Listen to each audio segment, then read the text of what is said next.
5 smugglers walk into a bar. That was a good title. I like that one. Thank you. Thank you. Okay, so session 2 of the adventures of the Fast Book, crew of the Fast Book. Excuse me. I'm going to be doing that all night. I'm sorry, I have a little bit of a tickle in my throat. I think everybody should be able to see the little picture here. When we last left our crew, they were hanging out in the or they're hanging out. They had found themselves in the. I need to change my color here so I can. The ping is colorful. In Taffy's bar, about to exit the bar and the booth, having at least somewhat attempted to cover their tracks. Armin, tell me if this makes sense, because we kind of talked about consequences of the 4 and stuff like that. I think I was listening to that conversation again because I've re-listened to the broadcast or the recording. Super helpful. Would you say that basically will just could pretty accurately translate to some extra heat at the end of this? Does that seem like like sort of a, based on what I was talking about, like, well, then this is going to happen and they're going to kind of know it was you and blah, blah, blah, blah, blah. I think mechanically that sort of just translates to heat. Does that make sense? Or it could translate to other stuff. And we can kind of sort it out later. Or it could simply be making a approaching role a little bit more challenging, simply by virtue of, the bartender immediately pointing out which way you guys all went or whatever. So it's kind of 6 of one, half dozen of the other for me, but maybe not for you. So tell me what you think. If you guys recall, the best roll from that helping thing, from that thing where you guys were trying to sort of cover up the things, was a 4. Armin's untrained 4, as opposed to all the rest of you all with actual stuff. So that's kind of a mixed success in trying to figure out how that shakes out. Can either be heat following up a job or something else. So thoughts, Mike, or you just want to leave it for a bit? Yeah, I like help in air quotes. I think that's accurate. Help. Yeah, I think it can wait. Yeah. For now, because I have no idea what the fallout of that could be. Yeah. Well, I mean, it could be as simple as the bartender. I mean, I can see how heat gets explained by, the bartender, volunteering up security footage with your faces on it, stuff like that. And here they are messing around with the corpse in the, in the back room. No. Part of the draw of this place is there isn't a camera on that, or at least officially there isn't a camera on it. We'll leave it like this. And if I think of something more interesting to do with that, I will do it. And if I didn't, by the time all this shakes out, then it'll kind of translate to heat as off stage. Somebody dishes something else to the authorities and or the people who are looking for you. Because heat doesn't always translate to authorities. He could be just people looking for you, which may or may not be authorities. So leaving that as a thing that may or may not happen. Just acknowledging I didn't do anything with it right away. Anyway, so you're in the bar. And you're kind of in the back of the bar looking out through the front window with this thing. Where are we at here? Layer token. Yeah, with this thing landing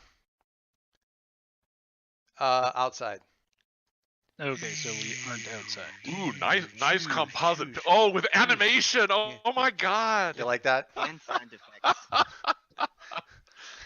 Stop motion of the finest sort. And it's stunning color of purple. A stunning color. Stop. No, please stop. Anyway, so that thing's pulling up outside. what do you do? And I want to also point out that this is, various moves in here, but if there's any point where it's like, could I have done some scouting to have figured out alternative routes of exit, egress, entrance and egress, and that sort of thing? The answer is, let's talk about flashbacks. So all of that kind of stuff is certainly on the table. So what y'all doing?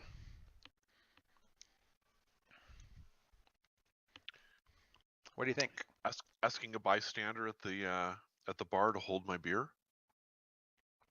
I mean, 5 out of 6 of those bars. Five out of those 6 or 7 bystanders are all cops, but sure, whatever. You can charge the armored AP, the APC. So Monster has an idea. We're not clear on how good an idea that is. Any other thoughts?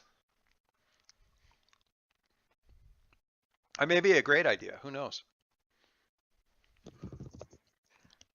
I'm still trying to sort of figure out what. So what's happening right now is you guys are trying to exit the bar from the body. You have stepped out of the large booth with the curtains in the front of it. You're near the back of the bar. Yes, we've done everything we can to not be discreet. You've obfuscated at least what happened somewhat. You're back far enough that you're not like, it's not, certainly you're not immediately visible from the street by any stretch of the imagination. And there is the APC pulling down outside.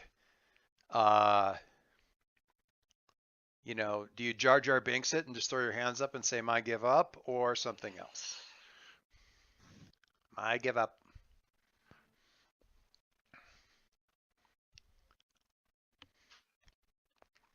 Back entrance, Molotov cocktail at the front window, use the fire for cover, grab the cops and start taking hostages.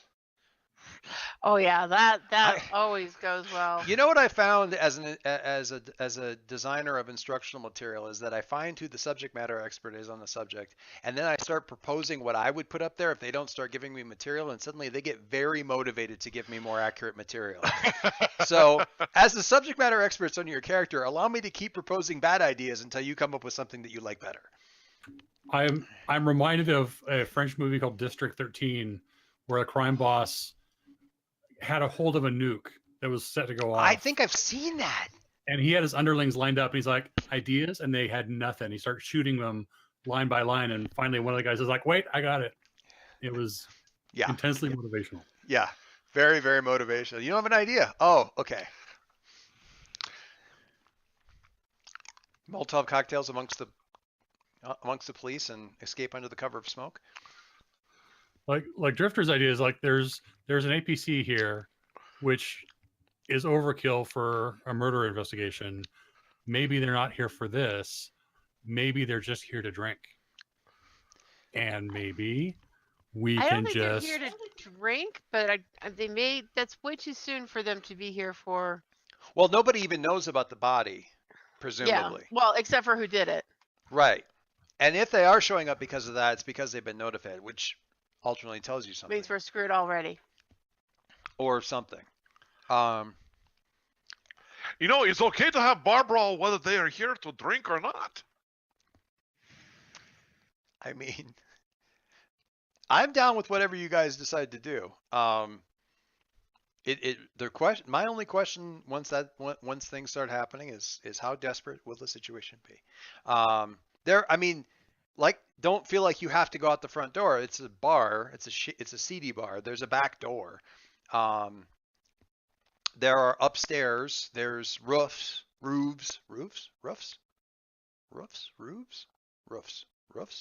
I don't know. There's the plural of a roof. There are many options.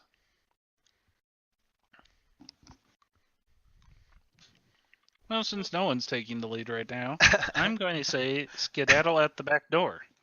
Okay. So does anybody else have something that they would rather be doing or want to?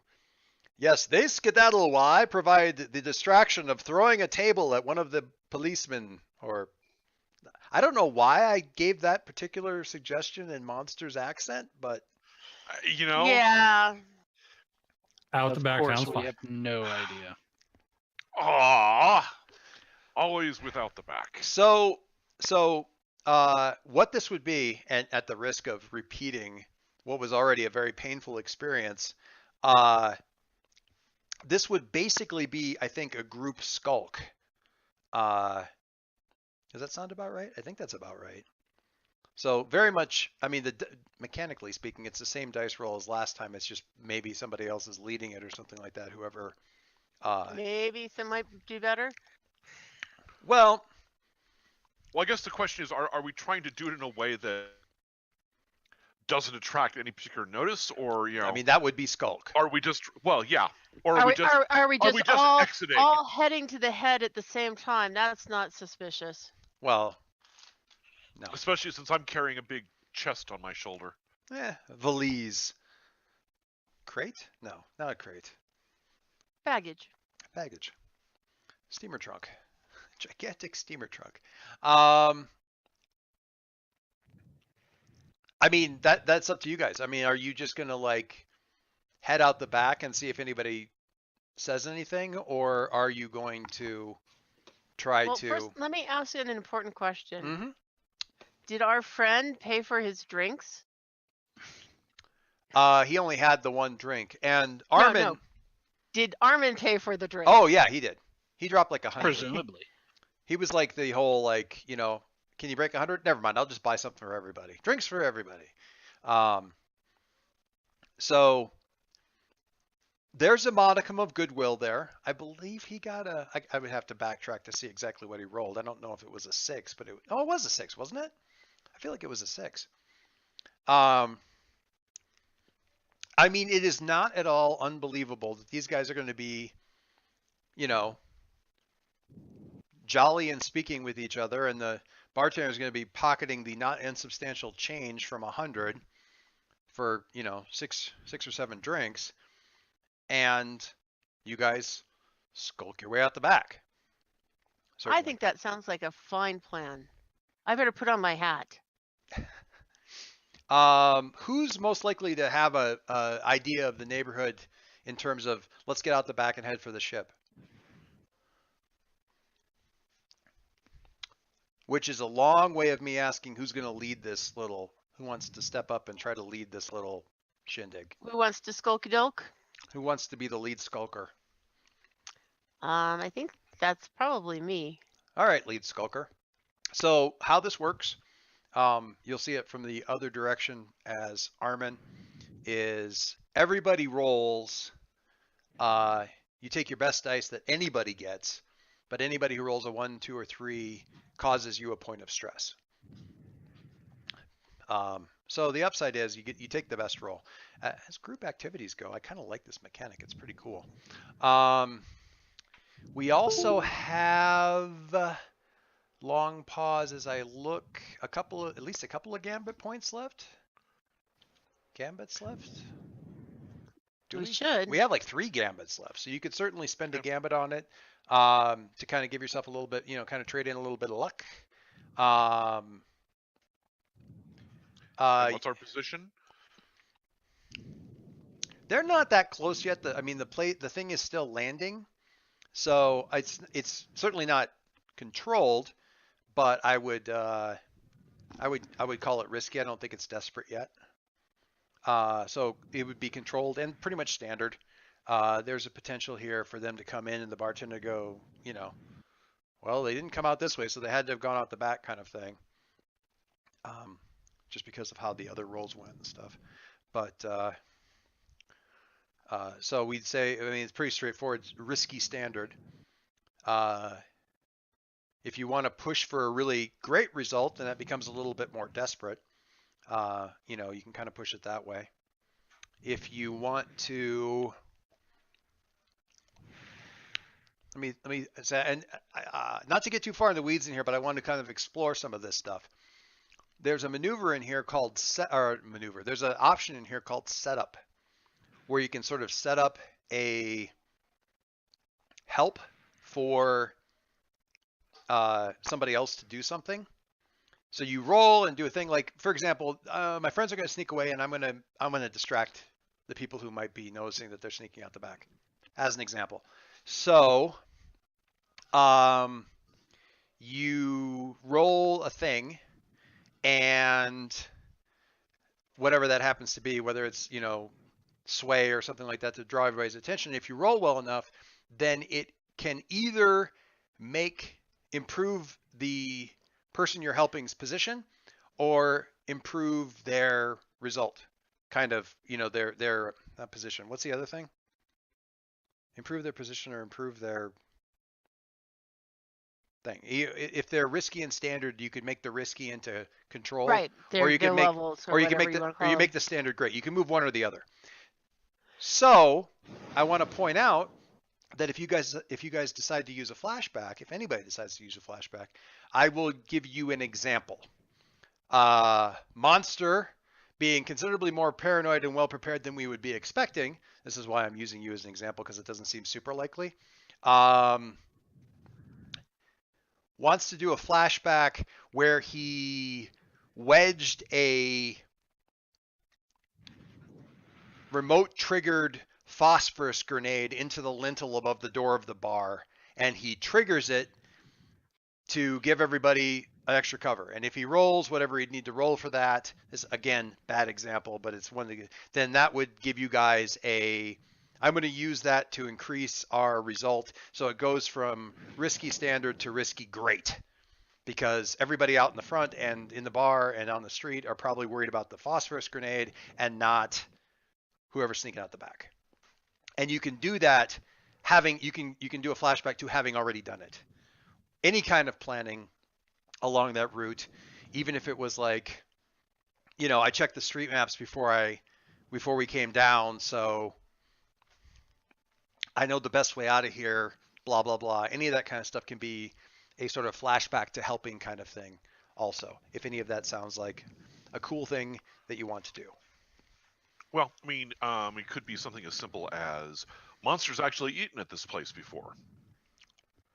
Right. And yet, remarkably, was not. Fortunately, it was a different bartender on duty On that at the night, time. sure. But circumstances were such that he actually did find where the back door was and knows where the immediate warren of alleys leads to. Okay. So, do you want to have done that? Sure. Do you want that? Okay. So I think Outside, left, right, over the pit, left. so. Tell me about. So we're going to do this. Tell me about the flashback. Tell me about the scene. Like what was it?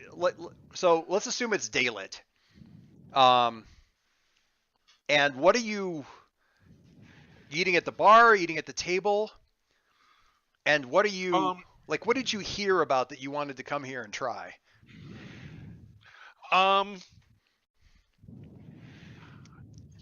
Is there some sort of like eat this and get the meal and three drinks free kind of like challenge thing up behind the bar that they have that nobody like one of those No, things? but I'm gonna hold on to that. Okay. Actually, Margie, I think you're miking up just a little bit. Sorry about that. It's okay. actually,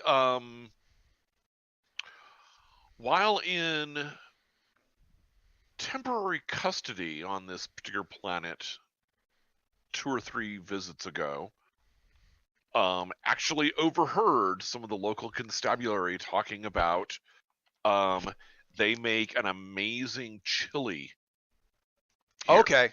All right. But you have to know, it's like a cop thing. You have to know what to ask for from the back. You have to know what to ask for. So, when he found himself back at liberty again, image of Monster, kind of outside the back door of the police station in the alley, rubbing his wrists looking both directions and heading off in another in one of them. One direction is escape. One direction is clearly escape. One direction is back into Warren, and you eventually like, no, I have to try the chili. Must try chili. And then another cut, a couple seconds, like in the flashback, it's a flash you sitting at the bar going, oh, so good. As two cops like step in behind you, it's like, oh, it was worth it. And eventually he does actually escape, but that time it was just him going for the chili, as the bartender calls you. Okay. Yes. So the roll for this, I'm going to have this be a command roll, Dave. Okay. So this is you Sure. like kind of giving everybody instructions and stuff like that, and kind of remembering this kind of thing. Again, you can push yourself to give yourself. You've got 2 dice to roll on command. That's one of your good stats.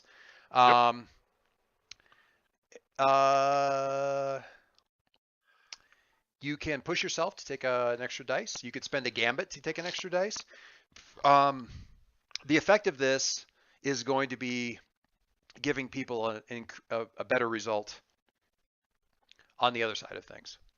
Whether that's making it safer for them by making the situation more controlled, or giving them a better result if we can pull it off, kind of a thing. So you can spend a gambit. You can do a devil's bargain if you really want to. I'd have to think about what that would look like, but if you want me to think about it, I will think about it. I'm not going to think about it unless I you don't want me think things are quite that desperate, so I'm just Right. going to go ahead and do the basic command roll. to. Okay, so go ahead and roll 2, and we will see how that goes. And So you just click on command. yes, and Um, position It's going to still be risky. Let me think about this for a second. Sure, I'm going to say it's risky standard. The risk here is that you're actually sort of complicating matters, because the way that you went out of here is, you're not going to remember it necessarily the same way. So there's potential of drawing attention of some other as yet to be named people who are interested in what's going on here at the bar outside of the 51st Legion. So you might draw the attention of some other people who otherwise would be staying well clear of the 51st Legion. So that's the risk there. So we'll call it risky standard. Okay. And go ahead and give it a roll. Command. Oh, look at that. A 2 and a 4. Okay. So cool. I have a really good idea for that thing. We're going to just kind of tuck that 4 away for right now. But so what does Monster say? Like, just very quickly. So we get he's playing sneaking into the bar sort of backwards in his head and going what for the instructions. He turns to the others, and the usual big jovial smile is off of his face, and he says, "Out, back, through door, to the right, left, and right again. Go." Okay, so coming back to you guys, that will. Do we want to make this controlled or make the potential result great? One of the reasons this will matter is because if you look at our ship clock, I will look at our ship clock. If you look at the ship, the ship page, assuming it ever opens for me. I love these sheets, but man, they're slow. Underneath the stats they are for me for some reason. Over on the left-hand side, if about halfway down the left-hand column, there's clocks. We have a clock for get to the ship. A standard test that you succeed at will get you 2, I think, and a great result will get you 3. And if you crit, I think it's even better than that. I think if a crit on a great is even a better result, kind of a thing. So this is a matter of like how far along you progress towards getting away and getting to the ship. So kind of up to you guys. Do you want to be safer with more cushion in case things go awry, or do you want to make more progress right away towards getting the hell out of here? And I'm going to let Margie pick on this, since she's the one kind of leading this shindig on this particular maneuver.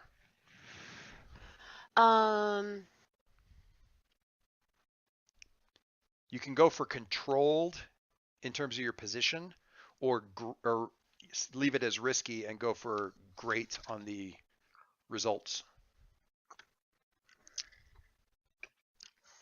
I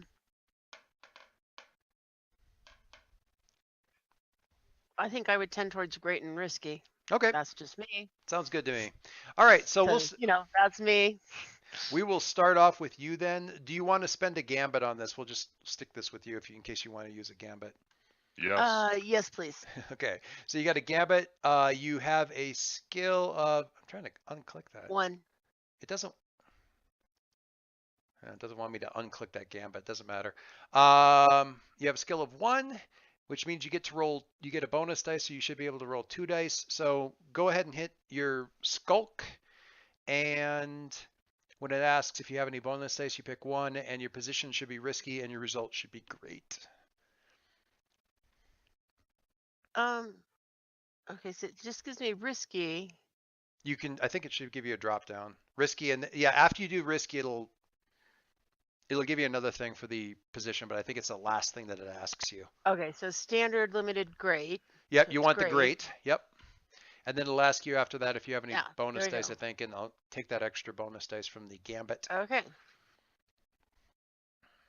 Okay. Ooh, look at that. Now, we might be able to get a crit out of this. That would be awesome, obviously, as the upside. So if everybody else would roll their respective skulks, remembering that Armin, I think, is going to be unskilled at this, so he'll be taking his worst roll. Yep.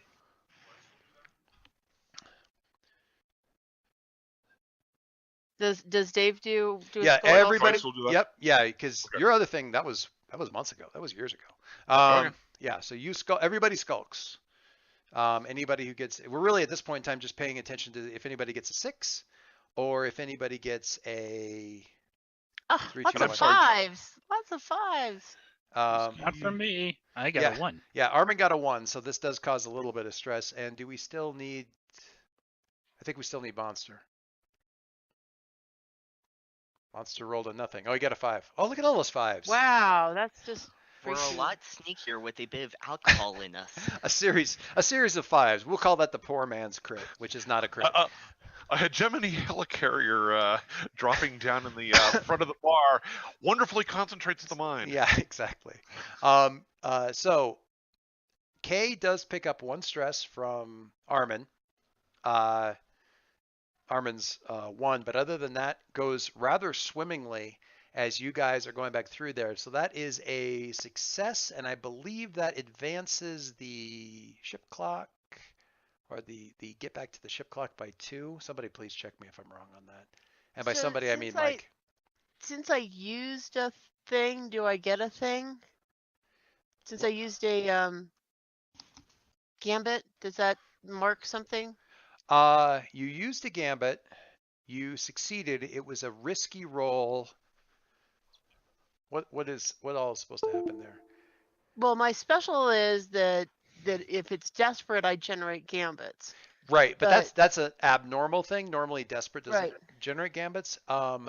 Regular risky does generate a gambit. I believe that. I gotta look at yours. Normally, You got that backwards, Joyce. did I? Desperates generate gambits unless you spend a gambit. I believe. No, desperate generates different. XP. Right? Rolling the desperate generates the XP. But there is if pull a desperate action, you mark it XP. Yep. Let's look at So the. that's related to the desperate, not the gambit. Let's look at the. I'm move. looking right at the page that says add a gambit to your crew when you roll a 6 or critical on a risky action Yes. and didn't spend the gambit on a bonus die. Right. Now that is true for everybody. The thing I need to check is for Kay, because she is a scoundrel. Because I'm special. It says you may also generate gambits even if you spend a gambit. Yes. So your never tell me the odds thing is 2 things in one. One is you generate a gambit on desperate rolls in addition to risky, and you may also generate a gambit even if you spent a gambit. Normally people can't do that, but scoundrels can. So you spent a gambit, but you get it right back because you rolled a 6 Okay. or a crit. So the deal is you get a gambit if you do a risky roll and get a 6 or crit. Normally, for most people, if you didn't spend a gambit, but in your case, even if you spent a gambit. So we stay even on gambits, and we still have 3 in the pool. Okay, but I don't mark any kind of experience. You don't mark which any. is fine. Yeah, you don't mark any XP. That's for a risky roll and some other stuff on your character sheet. If you guys look at your sheets at the bottom, it says like, did you, you know, do various things in certain ways.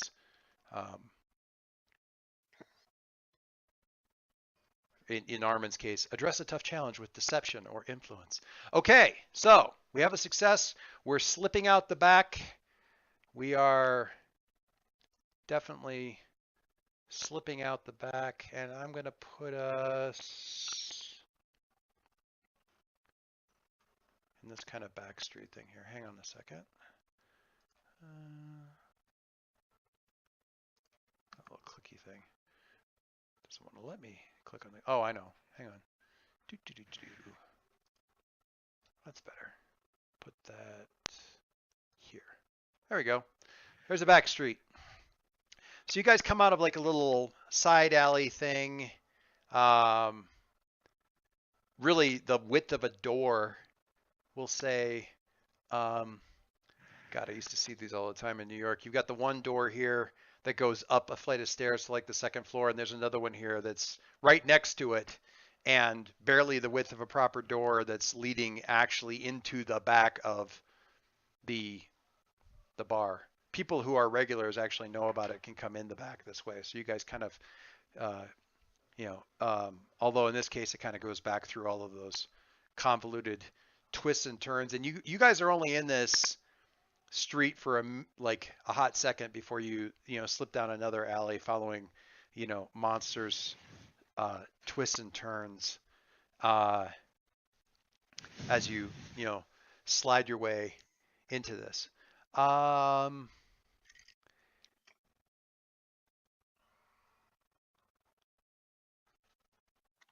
Bay, you're in the lead on this, kind of following through the directions, and you're kind of find yourself in.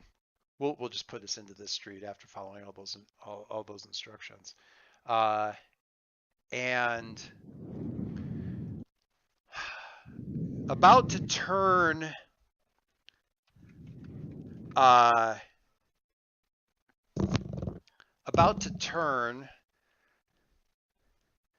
to ask Monster like where to next, or really anybody about like I've gotten turned around, which direction is the ship, when you hear a rather distinctive, you wouldn't think an archaeologist or an like academic would be as familiar with the sound of a particle acceleration pistol clicking and charging, but it turns out it's a very distinctive sound and very, very readily recognizable. They have a very distinctive walk. Yeah, You only have to hear it once. really only, and you really only want to hear it none. Yeah. Once you've heard it once, if you actually manage to hear it a second time, you do recognize it. I don't know if that show to players actually worked. Did you guys get a pop-up on your screen or no? Yeah. Okay. So Kay's turning, about to ask something. You hear this kind of sound, and this person doesn't exactly step out into the street, but they step forward just about enough to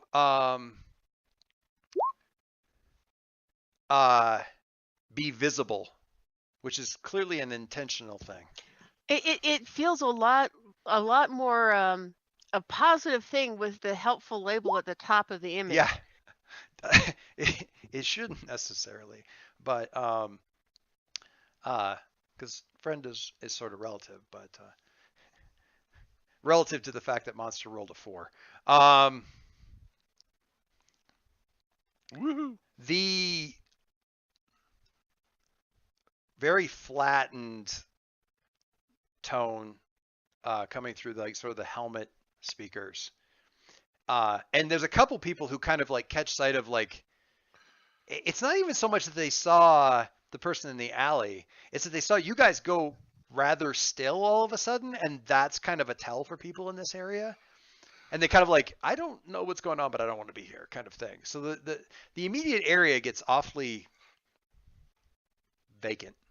And not that there's nobody on the street, but certainly nobody's just walking right up or past you guys. And this flat voice comes out of the helmet and says,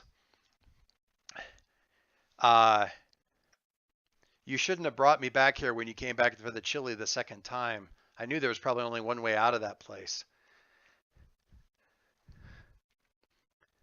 Or I knew the main way out of that place.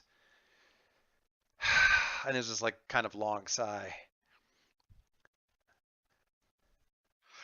Aya! Stay over there, monster.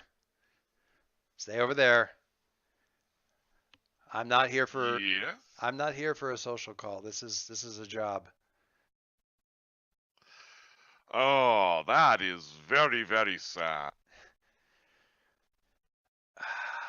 Your friends are involved in, well, I don't honestly know what any of you are involved in, but there are a lot of people paying a lot of money for what you're carrying there in your hand. And I seem to be the first person to find you with it. So what's going to happen here? And she's kind of, no idea really what's behind her back in this alley. Does Aya usually work alone, or does she get backup when that's necessary? What do you think? Or do you know? My sense is she tends to work alone. Work alone. Does that make her any less dangerous? No. That makes her more dangerous.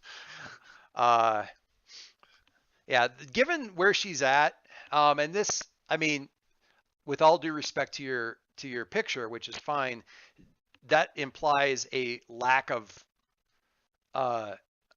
there isn't nearly enough weapons on her for that particular picture. She goes more the Deadpool route with that. Not that she's got a pink backpack on with, bristling with weapons, but there's a lot more stuff on there. Maybe that's what she wants you to think. In any case, I would really rather not have this get ugly, but I would also really like to get paid. So how about we all back in here and we make a quick little exchange and everybody goes away before the annoying 51st Legion shows up or the local cops. Are we all ready to walk back into the alley?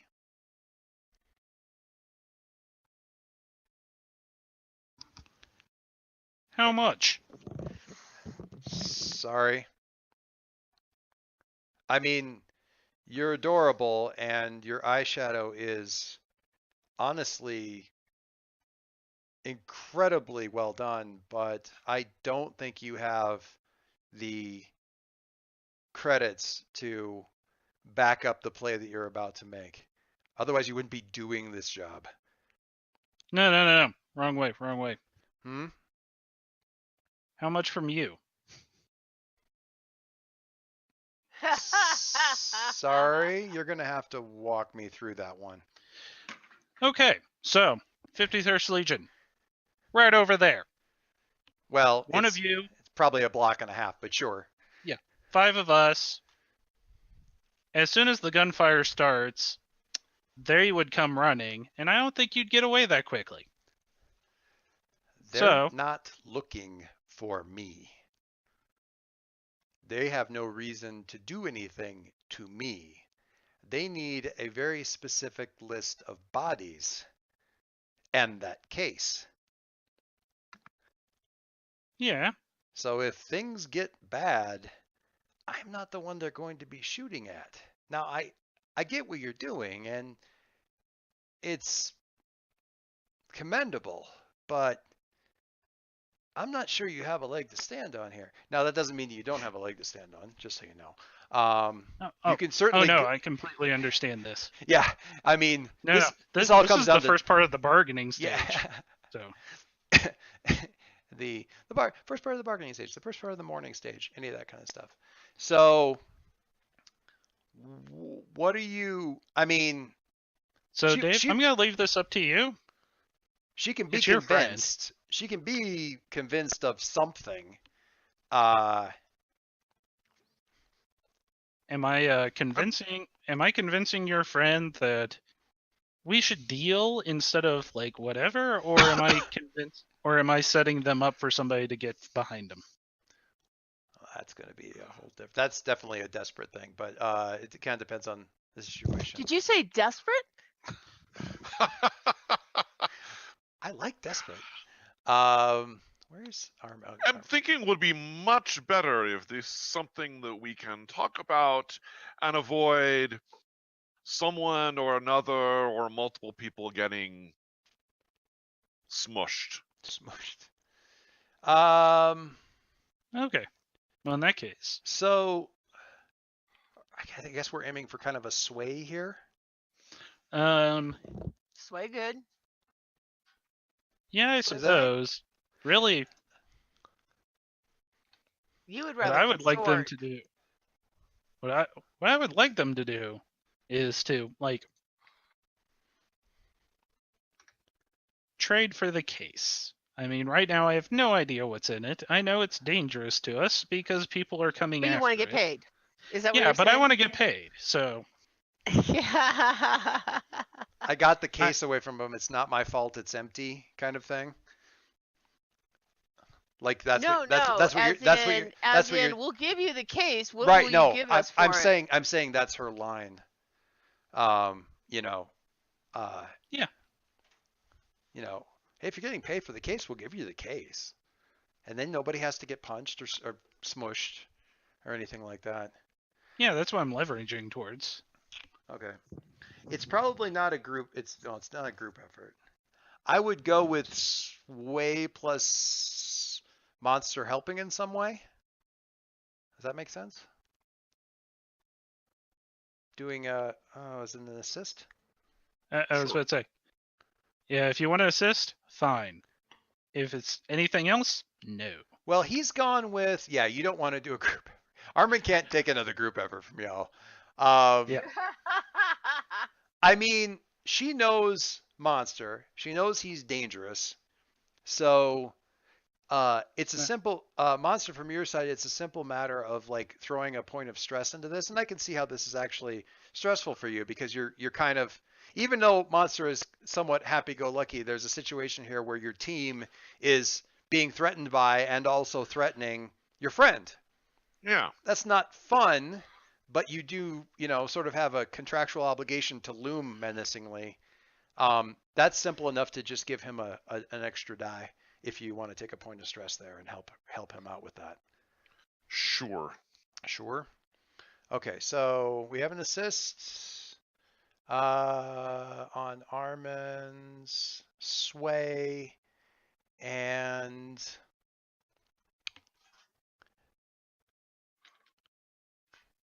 do you want to spend a gamut on this, Armin? I already got 3. Yeah, you have 3. I don't know. Yeah, I'm just asking. I don't know. I was about to say, how many gambits do we have left? 3. And this will get you.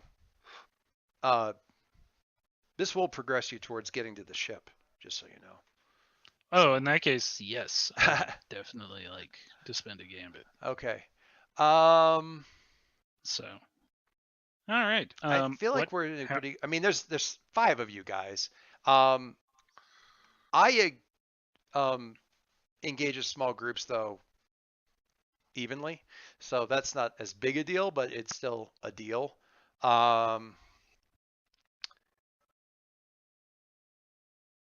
But I think it's still probably. I think you can get a standard. I mean, standard result risky, because things can get very complicated that way. I'm trying to think of what that 4-5 looks like.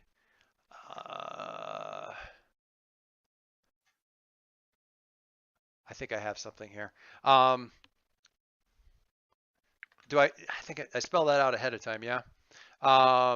I think on a 4-5, she's probably going to look for a cut of whatever you manage to get out of whatever's in the case. That sound about right? Sound doable? Sounds Oh. profitable. Sounds very appropriate. I was about to say, That's better than what I was thinking. So yeah. All right. Note to self: ask the players what they think a 4 or 5 would look like from now on, or actually ask Mike, because apparently he just wants to shoot himself in the foot over and over. Okay, so we're rolling 4 Yeah. on a sway. All right, roll away. See what we got. Oh, I got him on the wrong. Oh, I rolled way too many dice. Oh, okay. Yeah, let's just roll that but- again. That's crazy. But nuts. I was about to say, Well, the first 4. yeah. I was about to say, if you want to just take the first 4, I'm fine with that. 4, 5, 6, 2. Yeah. All right. Mhm. Nice. I was much better with that one. So Yeah. Yeah.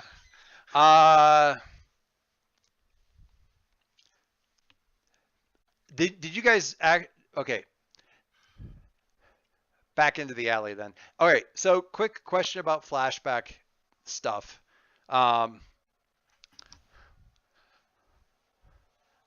yes. She actually, what she said, as she's back in, she goes, Monster, I think it would make sense that I could probably disarm you or disarm the case from you if you knew that you didn't really need to hang on to it, right? Yeah. Of course, could also use as bat in appropriate circumstances. We're so, not you know. actually going to try and do this thing. I'm just saying it's a reasonable thing, and that explains, and we both get to have bragging rights afterwards. Quick flashback time. Did anybody open the case already? If Only if it has only if it sings only if it what? only if it sings to me. Oh, but Is it I mean, I think Is it that I would sense through the case? I think we need to do an attune roll as part of a flashback kind of a thing. Okay. Okay. So, we're stepping back into the alley. Monster's putting the case down and kind of being jovial again because I think everything is going to work out. And we cut back to the ship. And cargo hold or the crew quarters or the not the crew quarters, the galley. The galley? Let's say the galley. Just because it's fun. Hey, we have a galley. We should use it. We have a galley. We might as well use it. There's a And galley? and the table with the case on it, and yeah. Didn't we just get the case in the bar? No, you guys No, were we brought it. you guys were bringing the No. case to him. Oh. The whole deal was delivered to the He case. was giving the pay. Oh, okay. He was going to take the case and Never pay you for it. mind. Yeah.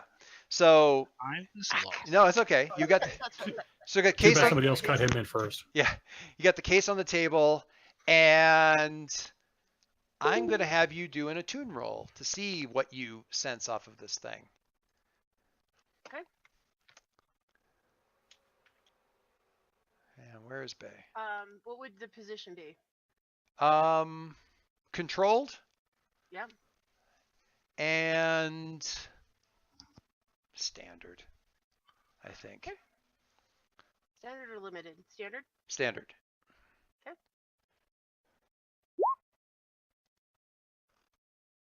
Ooh, that's a pretty 6.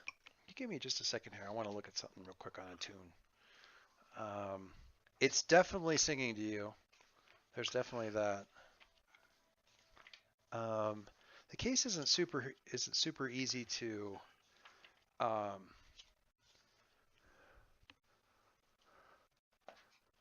open. Okay, I'm looking at the wrong thing here. Give me 1 second. Where's the little? Oh, it's helm. Oh. Good Lord. I need to put tabs in this book Yes. in the worst way. Many tabs. Many tabs. There we go, attune.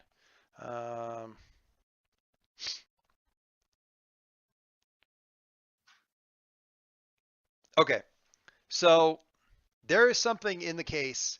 There is something unique in the case. You've never felt this kind of thing before. This is you on the ship. Uh, excuse me. Um, So here's the scene that puts into my head. okay. Because it's The case isn't hopefully open yet. you- This is just you sensing it. Yeah. So hopefully this is hopefully this is a movie you've watched after Dave's insistence. But have you seen Sneakers? Oh God, I've seen Sneakers many times. Okay. Sure. So the scene that at the end of the heist, right, Uh-huh. where they're all celebrating and partnering back at the office, Uh-huh.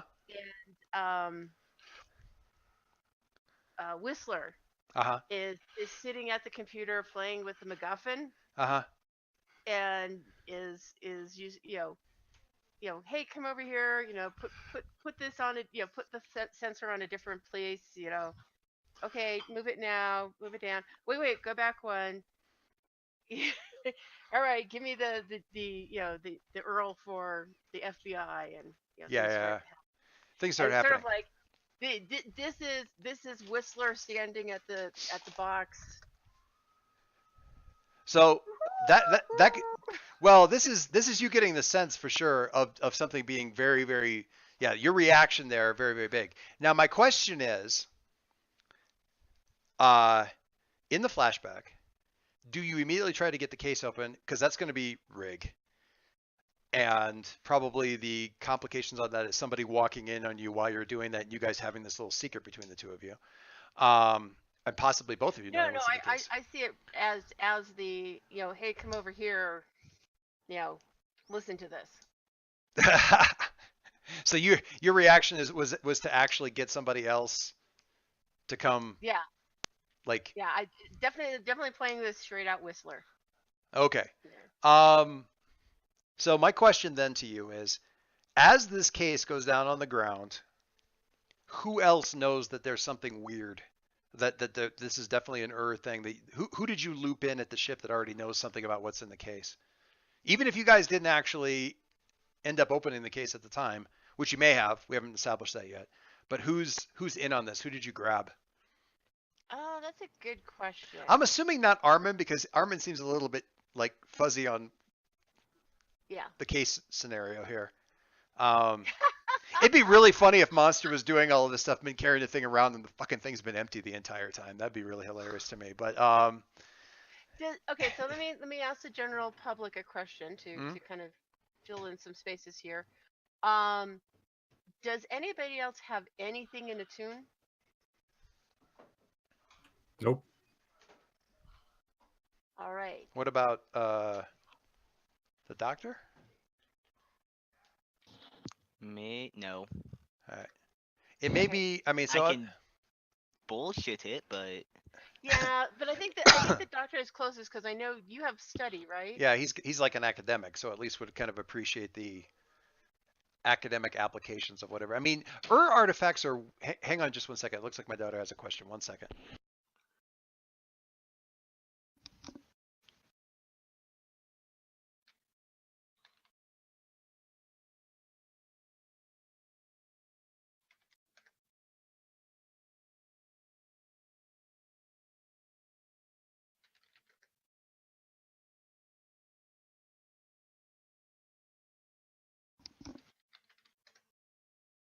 Hey, Margie. Sorry, I'm looking for art supplies here for a second. You might want it to be me. Okay. Do you have rig? That's the other thing I'm looking for. No. Do you want into the box? Oh, it could be hack too. I mean, really kind of anything, but I don't care about security measures. why is Oh, that? that's right. Because he has his magic ring of keys. Uh-huh. Oh, Not yeah. affected by quality or tier when bypassing security measures. That's very nice. Ask Kate, she'll know. Okay. Sorry guys, I'm back. So you could go academic. You could go Armin and his rig of magic keys and go, dude, there's something really, really valuable here.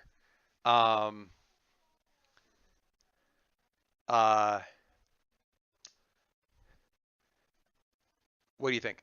Or you just go, well, that's interesting. I'm looking forward to finding out more about that, but it doesn't seem like the kind of thing you're going to leave alone. No, because it's going to go away. want to find out something about it before it goes away. Yeah, yeah. So, So who do you grab? I mean, yeah, I would Monster. grab the man. I'm I was gonna say, practical. I'm going to grab the man with the keys. all right. How did you find out that Armin had this this key ring? Oh. What was the circumstances where that came up? I mean, I'm kind of delving into how you guys got to meet each other and stuff like that.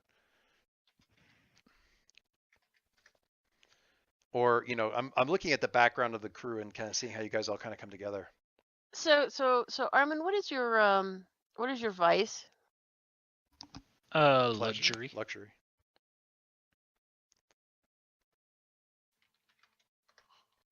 Because you guys are a weird bunch of folks, and I'm trying to see how you. We're learning more about how you guys came together. Well, I would say the crossover is probably on the luxury side.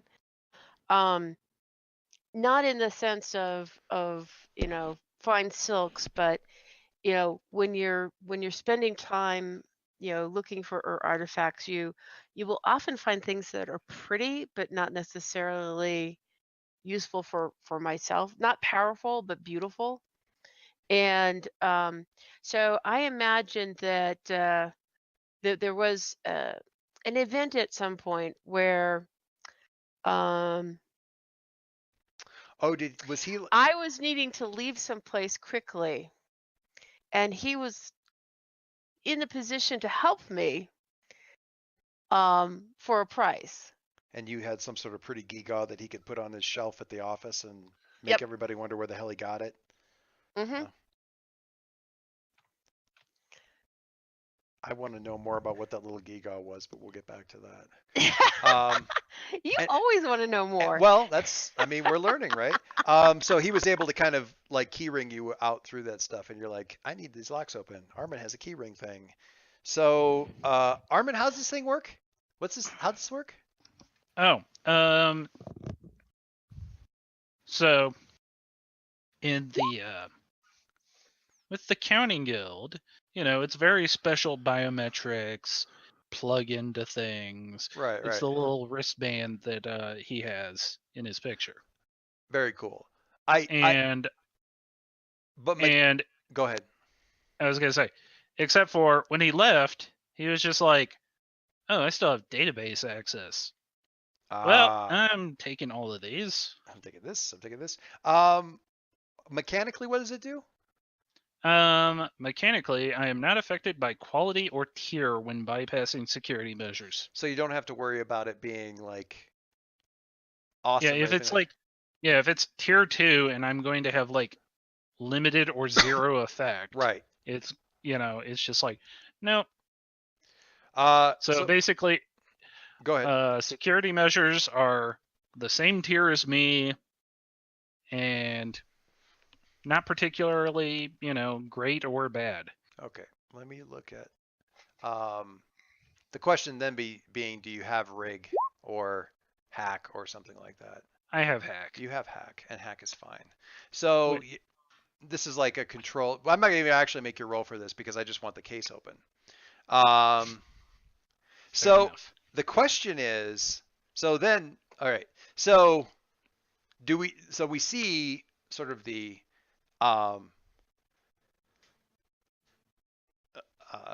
Pulp Fiction thing where you guys open the case and there's this kind of glow on your faces inside, and the wide eyes in the light of that, kind of looking down at the thing. So in this situation, as Monster is crouching and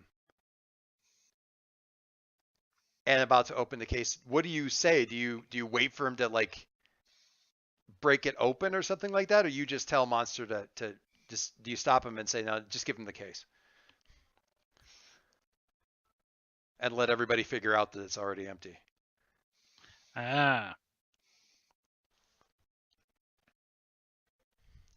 It's not empty. It has something in it. It's just probably not what Okay. is in it. All right, Monster, you pop the locks on this thing. They're not They're very high technical, also somewhat fragile. The case opens. What's inside, Margie? What's inside? You Well, said it has something in it. What's in it? It's an artifact. Of great Um, sentimental value. It's well, so it's whatever I have on my shelf that's going to be as close as possible to what this should be. I'm not manufacturing something. I'm just, if it's a statue, it's a statue. If it's, a smooth cube that you can't figure out anything about, it's a smooth cube. It's not identical. So if they know exactly what they're looking for, it's not there. But if it's, if they're just told it's a special artifact, then there's an artifact there. So the thing that you see inside, kind of looks like. Oh, it's not a really good picture.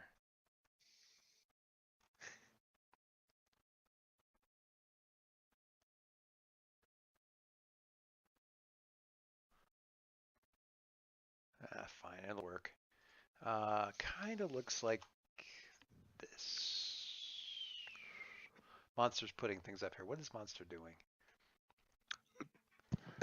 Just look at the last two.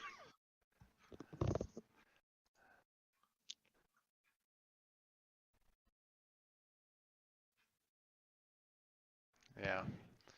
Oh, the thing from Sneakers? Yeah. And the case. Yep. Yeah. There's the case. So we open it up, and inside is a bigger, heavier version of this in kind of like a weird brass that isn't brass, doesn't conduct heat or electricity, and has some sort of like image distortion qualities through the central lens where that black spot's at. You don't really know what it's for, but it's not very powerful, and it's about the right size. It's like a Ouija board planchette is what I grabbed, but you don't really know what it is. It was up on your thing. It's an Illuminati guitar pick. Yeah. There you go. But it's clearly like, it's still on the little display base that you like attached it to a year ago. It's been actually sitting on a shelf in the galley for a while. So anybody from the ship would immediately recognize that as, a thing that you guys have had on the ship and probably not the thing you were sent to bring back. Huh.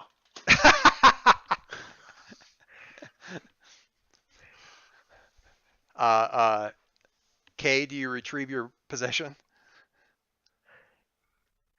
I'm waiting for her reaction, not Monsters. Well, yeah, she's here for the case. She kind of tilts her head looking at it. That doesn't look like. I mean, I've seen those in thrift shops before. That doesn't look like. That's a question I don't need to have answered right now. Can I have the case, please? You can have the case as is. Oh, that'll be very interesting. No, that'll be perfect. It'll even show up. Is right that on better scans. or worse? I don't know. It'll show up fine on scans because this was never opened, and she pops it back shut again. I'll get paid, and you wily creatures will just get away. Monster, Oh, you. I won't be able to see you for a little while, but when I do, I hope it's under better circumstances. I buy you a drink. Oh, Go on, have fun. That never usually happens when you suggest it, but sure. What, the fun or the drink? The drink. 'Cause- She usually won't take her mask off, if I remember Yeah. right. Or Or do you the have a tube for that? induction port. It's an induction port. Okay. So she quickly, you guys are like sort of back in this alley here. That was at some point in time in there was a 6 that happened with Yes. regards to Yes, there was. convincing her, and that moves your little clock forward a couple. Does anybody say anything? Do anything? Comment at all about the fact that the case didn't have a thing, that just had like a knickknack from the kitchen in it? Skedaddle. I think that is a Maybe question we can to talk be about this done later. on the ship. Yep, it is a. That is a. After we are done skedaddling. So is everybody very pointedly not saying anything? You know, I don't think it was as rare a cargo as someone thought it might be. And Armin's like, we'll talk later. No, we won't. Okay. So you still have probably a couple level. I mean, you guys, we had you debarking out of elevators and stuff. There are still more than a few. You know, there's some distance to cover and stuff like that. What is the plan here? How are you guys going to get back to the ship? I mean, you didn't park at any particular like known docking place that you guys have ever used before, so that shouldn't be a problem. But you still have to get through there where, you know, clearly there's stuff, and there's some activity around here. There's seems to be some heightened activity, and just regular patrols and stuff like that that you might run into. You don't know how much, how many people are looking for you at this point. More than 2. So what do you do?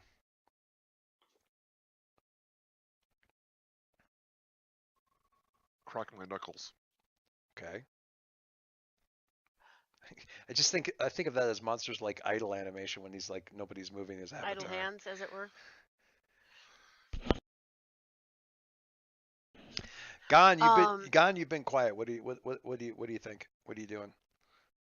Well, I mean, if you're talking about how to get back to the ship, obviously we're going to be subtle and quiet and sneaky. Mm-hmm. Which we have proved that we can sometimes do. We can occasionally manage that. I mean, you guys can all try to get back to the ship. One of you can I don't know, go get the ship and bring it to a rendezvous point, because fewer people can sneak easier than lots of people. You can come back to the ship later and just try to go to ground. There are many What are options. the odds of remote operating our Land Rover? Ooh. If that's a thing that you think the thing can do, then sure. I think it's going to be, I mean, obviously harder than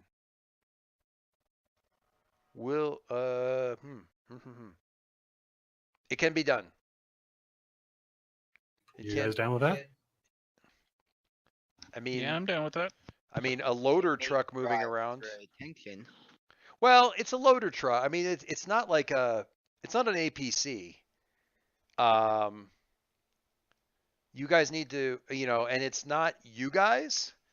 It's just a truck. So that's kind of like getting a Ford Transit van, you know, moving through the area. So basically what you would need is some sort of data terminal somewhere, and then a helm roll really from here. It'd probably be, I'm gonna say standard but desperate, because you're having to do it remotely. But there are ways to tweak that, certainly.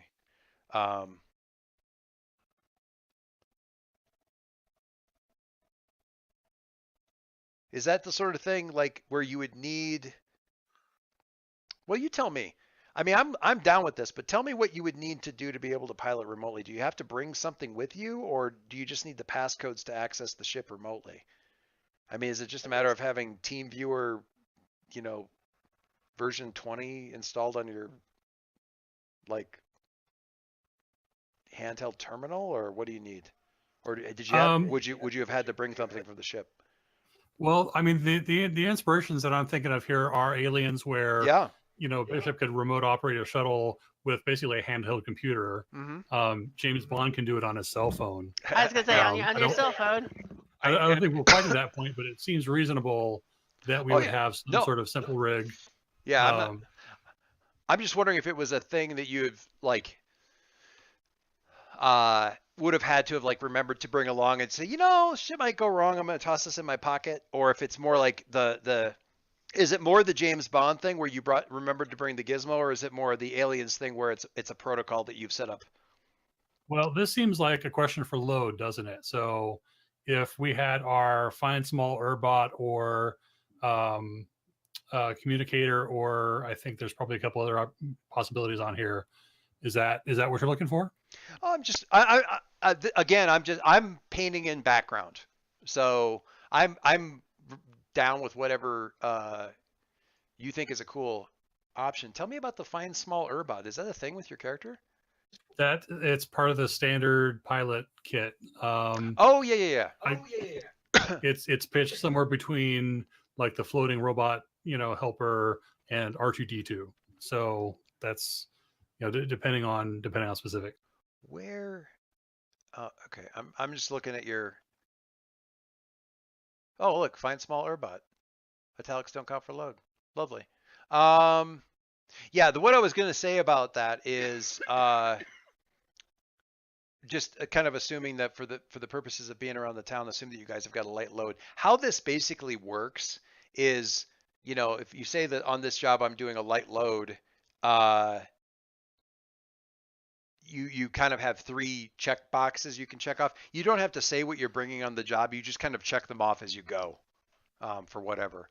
So the urbot's That's only slightly true. Okay, well, is it close enough for government work in this case? Well, I'm trying to use this question as an opportunity to learn about this system. Okay. The italicized items have cost you no load. Right. Yes. So the italicized, so you can always kind of assume that Gon has some, or Drifter has some version of Victory Cigars available to him, and the fine small urbot is a fine small urbot that is either with him or back on the ship, kind of a deal. So the rest of it, I guess I can also assume that you might almost always have illicit drugs on you, I guess, since that's italicized, it doesn't go to load. You can decide whether or not you do. So part of this is being able to say, this is kind of my build out, and you can add more stuff to the list down at the bottom with the add and modify thing over time to say, I want to make sure that one of my options to always have on me is blah, whatever that is. So yeah, I mean, that's a narrative reason, a way to have done it, and I'm totally fine with that. Basically, sort of you sort of remote control the urbot through. I'm gonna say, find a terminal somewhere so you can actually see a screen and see what you're looking through his eyes on or something like that. But you need some sort of thing. Cool, I like it. Okay, so there's a possible complication here, which is that our ship is being watched. And if that is the case, then the plan changes, which is that the rover then becomes the distraction and decoy to pull official attention away while we skulk back to the ship. Right. So you're looking for a 4 or 5 option. Do you think it's reasonable for us to perhaps not all be together with the suitcase? Well, the suitcase is gone now. Suitcase gone now. Right, we don't have the suitcase. Okay, never mind. Yep. No MacGuffin. So the first thing I think is probably finding.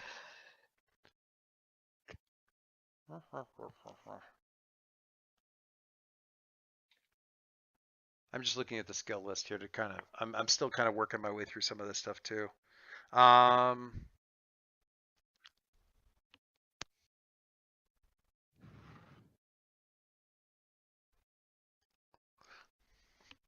Trying to think if there's really a check I need to make for like finding a good place to hole up, or if that's just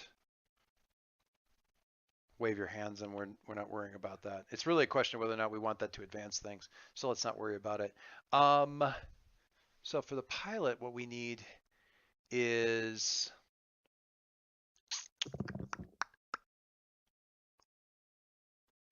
probably 2 rolls here, but the first one's going to get rolled into. What I'm going to do, and this is kind of a weird thing, but what I'm going to do is have you roll rig, but kind of do it as a gather information kind of deal. Does that make sense? Sure. Okay, because you're gonna use him and use the bot. Does he have a name? I want to say no, and the reason I say that is that when I was looking at these options, I wasn't picturing like the cutesy robot companion, and I've talked about this in the forums. Mm-hmm. I was thinking instead about this machinery that maybe racers used that was an artifact, but it was relatively common, and people would basically do like this neural interface to plug themselves into their ships. And Oh, I see. so there's a remote operation option, but it's not like I'm calling R2 and saying, "Hey, come pick me up." Right. It's more like he doesn't have that same like brain connection to this thing, but he can still send simple commands to it. Right. Right. But it's not like it has an identity. Okay. What happened though was that he got it from a racer friend who died under mysterious circumstances, and he believes that maybe his friend's ghost kind of is still with this thing. I like that so much. All right. Okay, so give me so let's you guys find like tell where we going to hole up at? Are we looking at like a noodle bar / internet cafe, space internet cafe, or a rent it by the hour hotel room, or what? Where are we holed up at while we're doing this? Oh, definitely noodle bar. Noodle bar? Noodle bar. Noodle bar? All right. you can eat buffet. No. All right. Live noodles 18 plus. Shut the place down. So Gon, I'm gonna have you do a rig roll and see where that kind of lands us in terms of our situation here. What kind of what the status of the ship is, what the status of the surroundings of the ship is. You guys have got like a landing berth kind of a deal, so it's basically I'm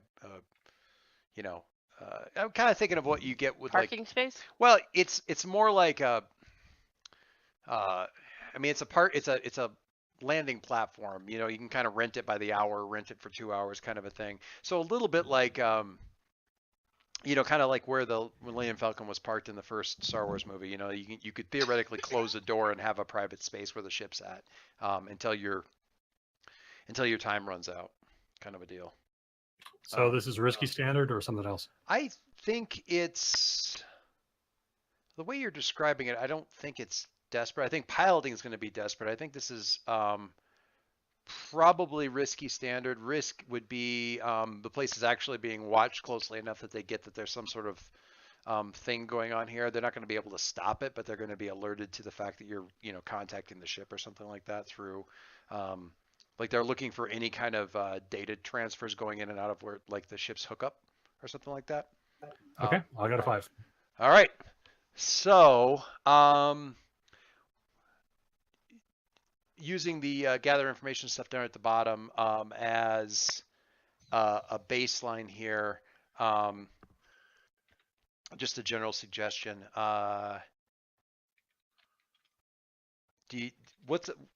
Before you like have the bot go back into the truck and tear out of here, what do you want to have it check in on the ship? That what information do you want to try to pick up from the ship or around the ship? What's the danger here? I would interpret that as are there soldiers massing at or near the ship or within range of its sensors? Is there any active alarm going on? Is there any sort of security system that the dock itself has, like restraining arms or turreted weapons that are not pointed at the ship, or any other sort of indication like that people are on alert for this particular craft? Okay. What you have, what you're seeing, he checks like, so the ship, when you get this docking berth thing, you've got, obviously you can just look out the cockpit. There's a couple of external cameras on the ship and also in the berth that the ship kind of plugs into when it gets into like its charging cable, stuff like that. They're all it's all closed caption camera type stuff. So it's a closed excuse me, the camera stuff is basically a closed system. So you can kind of go through basically kind of the security feeds around the ship. Nothing is in the actual berth. Outside of the doors, like sort of the cargo doors from the berth out into the rest of, you know, the gangways and the streets right outside, there is I'm going to use the most generic term I can think of. There's a patrol of 51st Legion guys in armor outside. Let me see if I can get you so a couple of them like at the door, a couple of them kind of, you know, I don't want to say marching, but they, you know, kind of strolling up and down the street right outside of there. That kind of stuff. Let me see if I can find, I think I know which one I'm looking for here. Well, while you're doing that, I'm Yep. gonna turn to the rest of the crew and ask, hey, who wants to call in an anonymous tip that we were spotted about 6 or 8 blocks from the dock? Which I've got direction? I this can be one. very convincing. So we're just gonna, okay, uploading a picture here. This is kind of like a shot of one of the security cameras just outside the door. Oh, very big. So you got these Legion guys kind of strolling back and forth, kind of a deal. While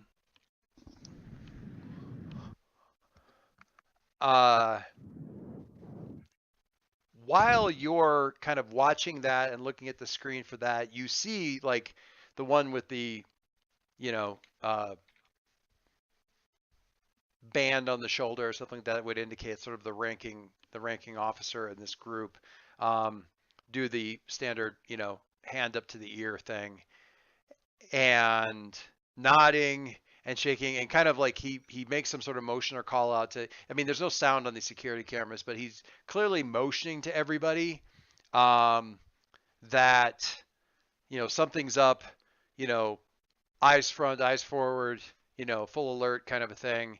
And they kind of draw back a little bit closer to the door and are now, rather than strolling up and down the street, kind of scanning either direction sort of thing. So somebody gave them word that something's up in the immediate vicinity.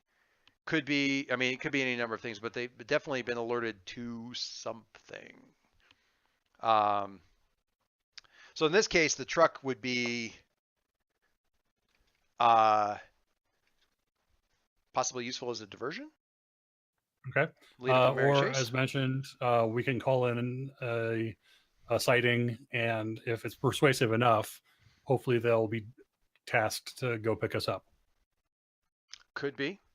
Absolutely could be. Definitely at least pull some of them away, depending on who all gets diverted. It needs to be probably, it's one of those tricky things. If it's too far away, they're going to send a different group.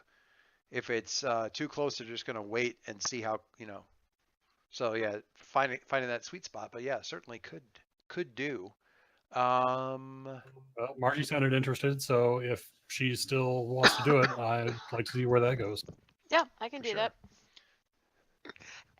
All right. The key is to give the right amount of information, but also don't seem too enthusiastic about being the one calling, because this is really not one of those places where, you know, helpful citizens, you know, routinely call up about, you know, fugitives. So we don't have to have you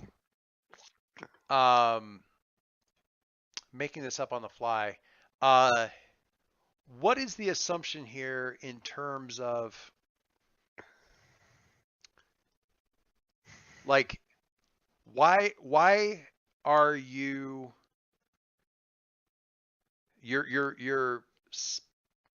fictional person who's calling in, why do you think the authorities would be looking for these guys? Is the assumption that, you know, there's an alert on the wire and somebody's faces are out there, or it's like, hey, I was at the bar when the 51st Legion came looking for these guys. I saw them go to the back, and you know, they went running out the back, and like I just saw those guys. Are you guys still looking for them? Is there a reward? That kind of a thing. Like what's your? Well, I'm thinking that monster is the most obvious.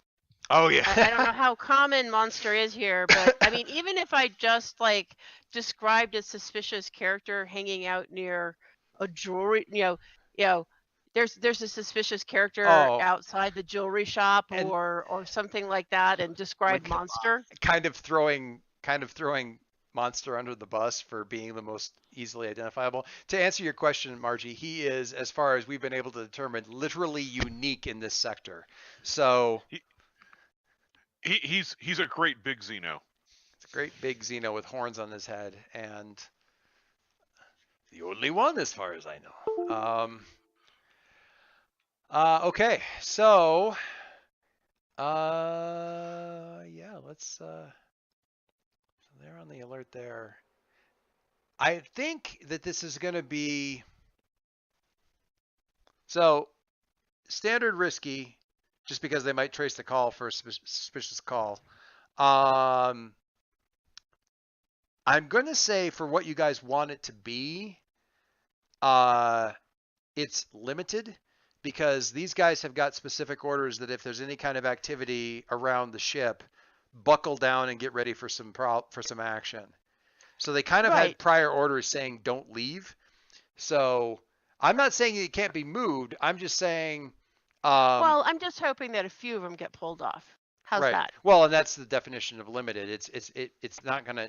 It may or may not have much effect. If you want to, Push it to desperate. you can And- push it to and- desperate and flip it. And also just to say, I want to make sure that there are errors in my description of monster, so it's realistic. Yeah. all Um, all witnesses are terrible. Check. Exactly. If we want to have a bigger effect, then the action could be desperate. So yeah, how this works is if you want to have a bigger effect, the action could be desperate. There's a couple different ways of doing that, but part of the desperation could be like certainly giving them enough details to really make monster kind of noteworthy. There's a potential there if things go badly awry that it generates more heat for the party because you've got an identifiable crew member then that's definitely been attached to this a couple different times. Because I want to make sure that we're exploring this mechanic. We could flash back to some other paranoid preparations that somebody made to make this distraction. I mean, not to go back to the phosphorus grenade thing, but there could have been some sort of. And then, as we're retreating to the ship, I'm going to have this thing go off that makes a big smoky explosion a couple blocks away, so people are drawn away from our ship or something like that. Now that's a more expensive flashback, but it depends. We're learning. I'm learning about this crew. I don't know how paranoid you guys are yet. So and what that would where do are is we on the clock? we are at. Bill got a 5, so that actually pushes it up by 1. Let me get over to the ship real quick. I think we're 5 of 8. So a great result would get us all the way to 8, which would be awesome. Bill pushed it up a tick with his rig to kind of give you guys some intel. Right now, for the way the skill goes, we're at risky, but limited effect. You can push to desperate for standard effect. You could have some sort of flashback or something like that that'll assist and either give you even more. I mean, mechanically, what it's basically going to do is either push up your effect even more or, make it a little bit safer for that standard effect and kind of pull things away. If people have like some sort of cool, I would love for it to be Sun, because Sun hasn't done anything yet. But I don't know if it makes. I mean, I don't want to step on James's toes in terms of like how they see the character, but I would love for it'd be really funny to me to find out that Sun's the one who is like, I was just expecting things to go wrong, and the fact that we need some sort of distraction or something to get back to the ship safely, so I did X, whatever X is. You Spray know, this on the hallway, and everybody will be for 10 minutes. yeah. Just because Sun hasn't had a chance to actually do anything yet, it'd be funny to me if uh, there was some way that we flash back to him like being um, paranoid about things. I mean, he has Skulk, and we've established that he's somewhat of a shady individual, and is also familiar enough with this crew to understand that things go wrong. He also What has is in his go bag? a A fine. fine bedside manner. I mean, a detonator. What? There's a detonator in your Oh. list of gear. Well, yeah. I'm I was just looking at the stick specific items. Yeah, I don't think there's any particular difference between the Stitch specific stuff and the stuff down below. And you have Skulk, and you know, it'd be a little bit of a. I mean, obviously, there's certainly some risk involved in this kind of thing, but you could roll to give Bay an assist on this whole call-in thing that would potentially push you up to an even stronger effect, or make it a little bit less risky. Either way, I mean, we've established that you can go for kind of a desperate thing that has a pretty good effect, or a risky thing that may or may not have very much effect already, but you could push it even further with something like that. I don't know. I don't want. It's like you don't need to be a grenade rigging, booby trap leaving, public risking dude. But the option's there if that's a thing.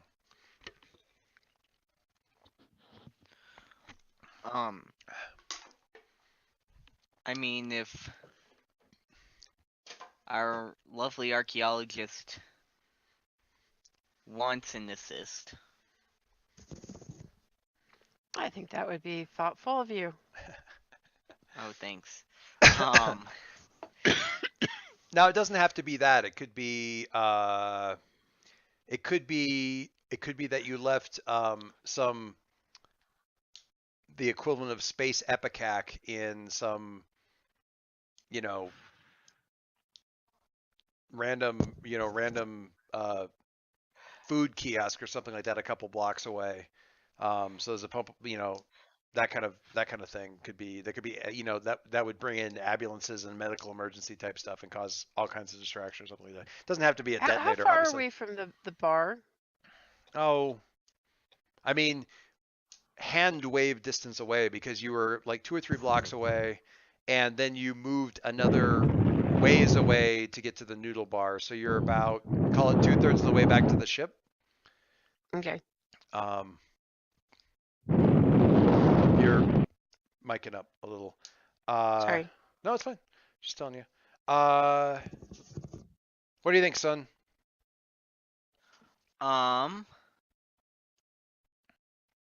If you had, exciting. if we flash back to you having sort of planned for things to go sideways, how does Sun,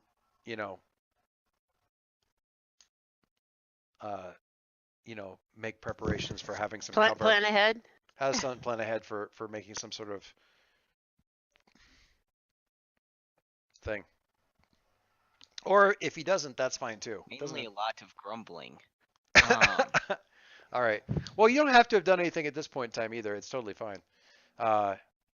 Check off the detonator and chuck it at the 51st Legion later. That works too. Oh, but that's hardly as much fun. I'm fully aware of that.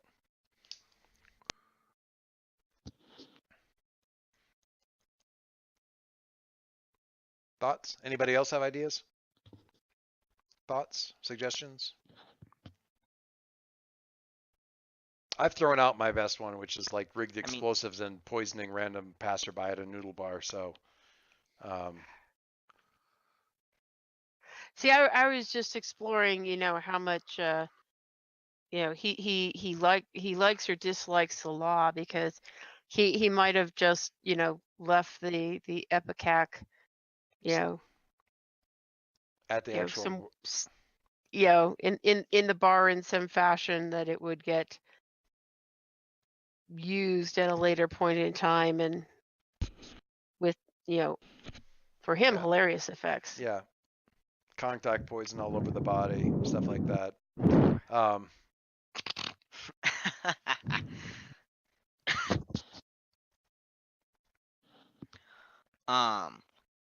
It doesn't have to be. We can. I mean, we're at a good place with Margie anyway. You can think about using this as a flashback for another thing in any case. What do you think? I'm good either way. I just want to make sure that we're exploring the various options and stuff so people get a sense of what else possible.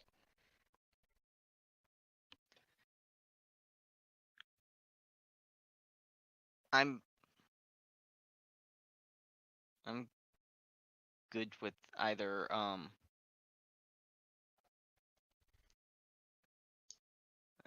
Sorry.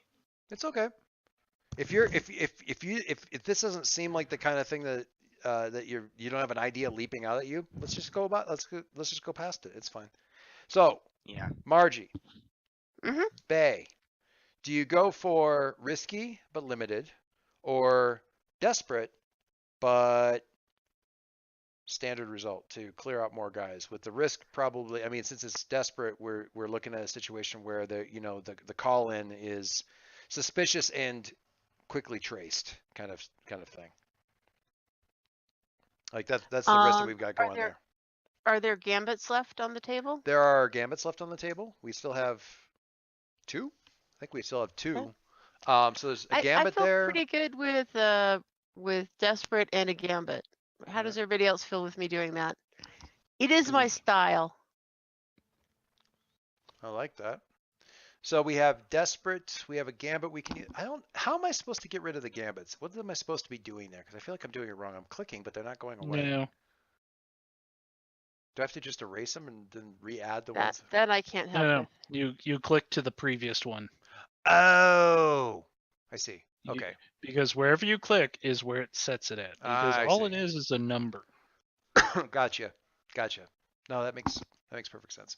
Okay, so we got a gambit, and we're desperate. I'm not seeing the gambits, by the way. They're on the ship. They're a thing on the ship. It's just under engines. It's basically right in the middle of the sheet.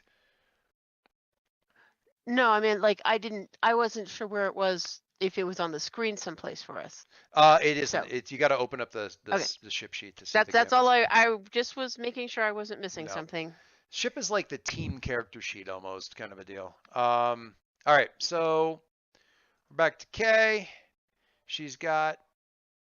Oh, come on, open up. There we go. She's got a sway of 2 plus the gambit. And do you want to push yourself? You can push. Everybody help me with? Yeah, I'll push myself. Push yourself. That'll take 2 stress, and that'll get you 4. Take 2 stress. Take 2 stress, and that gets you up to 4 dice. That's pretty good. With the assist and the call in, I think. I'm not sure how anybody would assist. If anybody has any ideas that they really want to chip in on this, but Well, what did we say the effect was? the effect was going to be, well, as it stands, you can't push it any more than it is. If you go desperate, it'll be standard, and that's pretty good for this situation. Yep, that's fine. And 2 bonus dice. Yep. You could also push yourself. I did. She's pushing herself for the. Oh, I like that. She's pushing herself for the extra dice, not for the extra effect. That is a crit, though. Shway, double shway. Double shway. Yeah. What am I missing, or did I miss something? When I said push yourself, I meant the take 2 stress. She did, but she did it for the extra. She did it for the bonus dice, not for. Ooh, I didn't hear that. Yeah, she pushed for the 4th dice that way, which was good because the 4th dice was one of the ones that made it into a crit.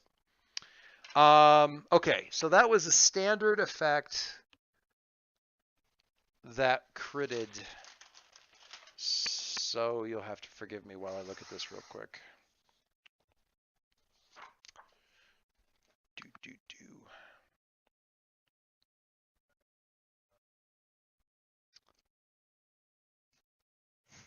conveniently right at the beginning of the book.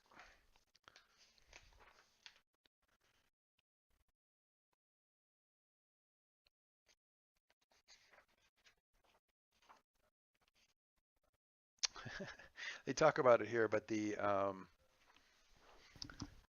You do it with increased effect. yeah. Do they say what that means though? Yeah, one step up. So from standard to whatever, or to great. Oh, I see. So standard goes up. Effectively, it's a great, so it gets us 3 ticks on the clock. Woohoo! Okay. All right. Now, do I get tick for my character sheet? Yep. Yep. So you pick up a XP for the desperate roll, And we get a gambit. and you get a gambit because you were desperate, so it still stays at 2. I Okay, just so checked it. the XP, does that go under the resolve track? Nope. Yeah, whichever stat you rolled. it Oh, goes- okay. Yeah, I'm sorry. You're right. Yeah, so you Okay. take a little thing on there, resolve. And it's just 1 tick, right? Yep. Yep. All right. And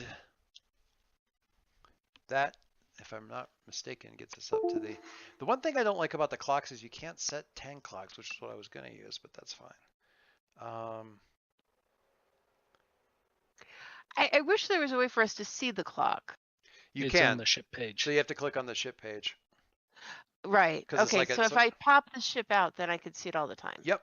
It's right there in the middle of the ship page. It kind of sits Okay. there. Never mind. I'm better now. Yeah. I finally get this. Yeah.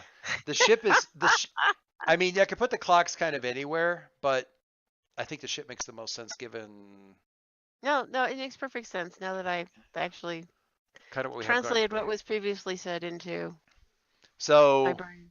since we see that, Drifter, you get to actually see kind of this whole thing here because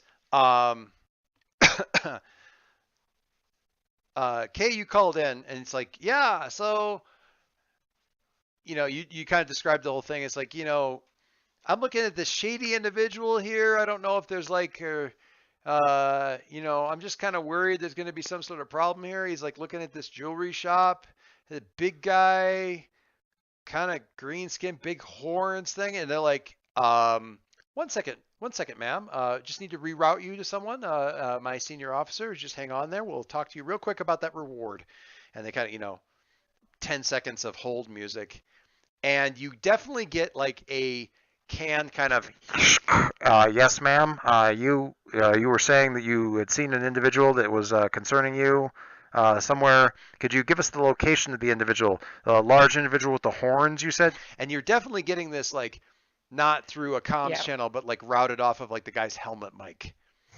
While this is happening, and there's a moment where you guys are kind of scrambling with feedback because she's on the phone and it's kind of like you see, I shouldn't say that, wouldn't be the feedback because we already established there's no sound, but you're seeing like, again, the commander at the gate kind of putting his hands up to the helmet, the up to the ear kind of thing, which again, we just do that so that we know that this is what's happening.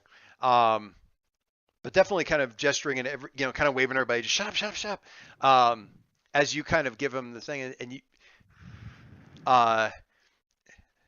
so we see Drifter kind of like quickly flip away from that screen and pull up like the local Google Maps of the area and kind of like drag it over about 2 or 3 blocks, and kind of, do one of these numbers on the map so that it pings and it's like, do that shop kind of thing right there. And you're leaning over the screen and kind of reading out. Yeah, he's at this, it's on the corner of, read off street names. He's looking up. He just went in the shop. He just, like, it looks like, oh, okay. And the way I picture Monster assisting this role, if he did, is doing Foley sound effects in the background. I love it. Ah! like,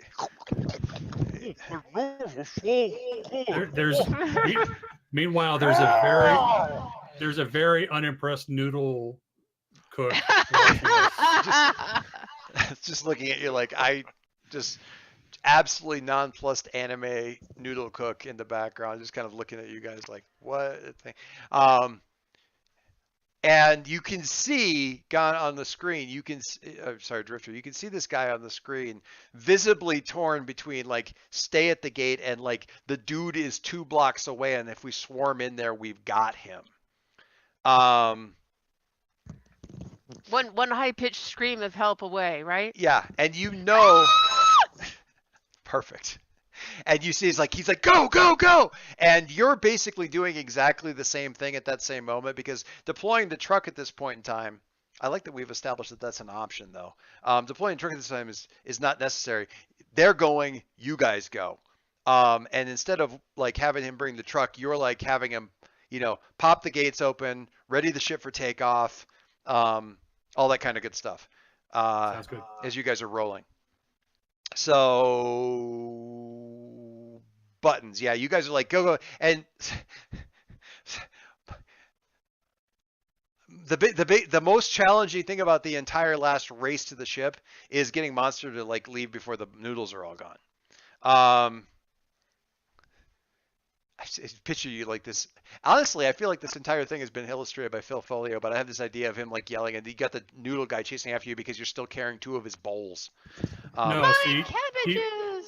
because we've called it in, and because he's so distinctive, we've got a disguise for him, which is he wears the noodles like hair and the bowl like a hat.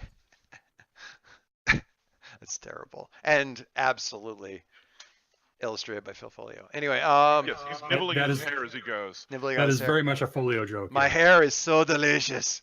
All right, so you guys, race back. Basically, as they're racing away, the about 10, 20 seconds later, the gate pops open, and about 20 seconds after that, you guys are kind of coming around. The lights are kind of coming up on the ship. The little like, stay away from the back of the ship. Little like turning yellow lights kind of start flashing on the thing. Gangplank's coming down. You guys are piling back up into the ship and getting ready to take off out of here. I think I had something for this, but for right now, we're not going to worry about it. There's going to be an additional clock that we're going to worry about next session. That's going to be getting away from the planet. But for right now, we're just going to worry about this. And it's going to be a much shorter clock. Where did I put? Is that the one I wanted? Yeah. So, Oh, what- go ahead. What was the clock for? I'm sorry. Getting away Get from the kinda ship. Getting away from the ship. Getting away from Warren, as opposed to just getting back to the ship. The clock, okay. the first clock getting back to the ship. And the reason I split it up like that is because I wanted the clock to be longer, but the thing was kind of being annoying. So I'm bringing the picture down a little bit to kind of give you guys an idea of like, flying up, so that you can see the top of that picture there where we can kind of see, getting up into the mist and stuff like that. So Drifter drops into the cockpit. Everybody else kind of settles in. Okay, where is the actual thing that was actually in the? Is it still sitting on the same spot in the shelf that the previously you just put it on the shelf? You just left it there until you got back? Plain sight. Nice. Nice. I like it. Hey, they didn't notice it, did they? No. So the ship is taking off and kind of lifting up above the thing, up above the, up off the landing grid and panning out past. This is the lower part of the, let me see if I can get this layer. Yeah, that works. Is that right? Yeah, that's about right. So this is the lower part of the, as you guys are kind of like lifting up out of this crappier layer, and I've got trying to get up to the nicer parts of Warren so you can actually accelerate a little bit, and we'll get to the complication section here. Does anybody say anything or to anybody about like now that you're back on the ship, like okay, so seriously, what the hell was in the case or any of that kind of stuff? Or are you just leaving that for next time? I think next time's good. Yeah. I like the fact that we're such that we're just sort of like task at hand is leaving. We'll worry about the rest. Worry about the when rest of it We later. worry about the rest. It does the thing that's up on the shelf, which we're going to get a shot of.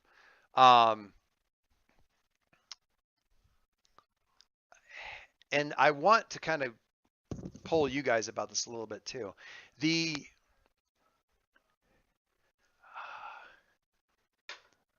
thing that's up on the shelf does kind of vaguely match the shape of what Kay had kind of tossed into the case, although the thing that was in there was much smaller than the indentation in the case would indicate. What do we want Waytech, or not Waytech, sorry. Well, I guess that's another way of saying it, but what do we want these like artifacts?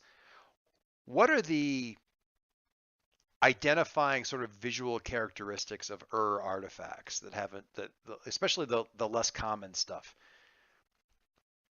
Or put another way, like what do they look like when they're common stuff? And how does it get weirder when you get towards the more uncommon or more powerful or both things?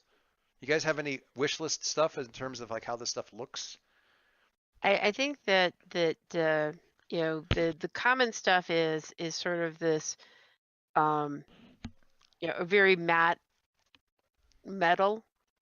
Okay. You can't damage it. It's you really can't hurt it in any way, but it's also just sort of inert looking. Yeah, we had talked Yeah. about like that, like the thing, the little gizmo that we had left in the case was like sort of brass, but it didn't react to heat. It's not really easy to damage, any of that kind of stuff, and that kind of sounds like the same. Right, and then basic idea. when it gets, I mean, my fun thing would be like the more sophisticated it gets, then the more like if you look at the metal closely, it looks like it's moving. Oy. Okay. So like There's a depth to it that you wouldn't just notice, but if you look at it right, you notice it. so like sort of like if you were looking at like a hammered steel blade, except if you looked at it closely enough, you'd realize that the hammer marks on the blade move, like the ripples. I've actually imagined the star effect on the monolith from 2001 or 2010, where like you see these detailing the surface, but that's how I heard it. I kind of like that though. I mean, I like either one of those things, and it could be that different people see it different ways. Like the surface moves. Well, I thought like it always seemed like when you looked at something like you saw like star fields inside of it, It's full of stars. and Monster going, why not both? I'm gonna get my suggestion out of the way because I don't want this. Okay. But above a certain complexity level or sophistication, all these artifacts have a face. You don't want that? No, I don't want that. That's super creepy. I mean, I kind of have to go with that then, don't I? I mean, I feel like I kind of have to go with that. You really don't. No, you don't. No. When you gaze into the artifact gazes into you. The artifact, the also gaze into you. To my mind, kind of the way I imagine is sort of, less normal technology, right angle types of shapes, more organic, sometimes inscriptions. I like the idea that there's depths to what seems like a flat surface. Sort of like and one of the things that I want to make sure is it's not really easy to identify, the good, the bad, and the crap, yeah, no, it. for sure. It's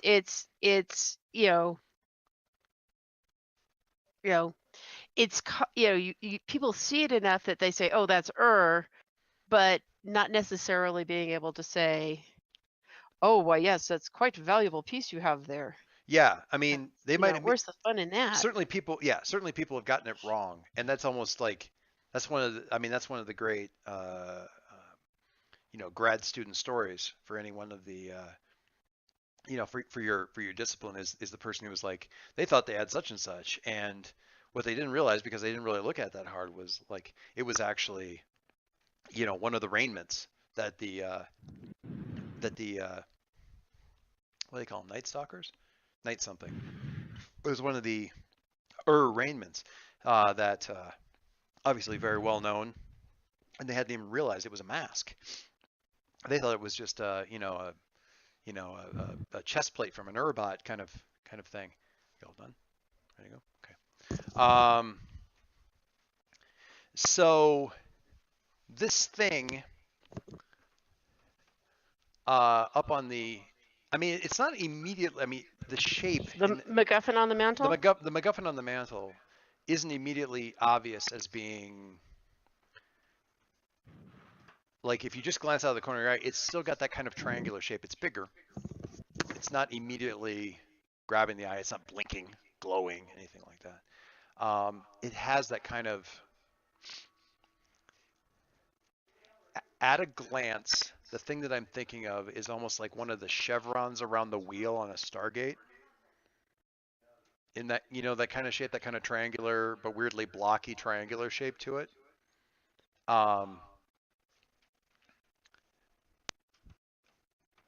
And Armin, how closely have you looked at this thing, other than establish, oh, it's something that people are going to pay a lot of money to move? Did you look at it really close, or is that not really what Armin does?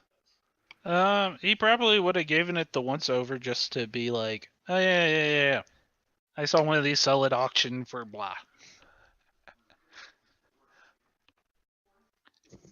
Margie, how about Kay? Well, I'm looking at it. Well, yeah. So previously, I can feel my vice coming on for this week's adventure. Oh yeah. Oh, that's actually a really good idea. I like that. What is the? Hang on. Why don't you give me a study roll? I want Sure. to tell you some things about this, and then we'll wrap things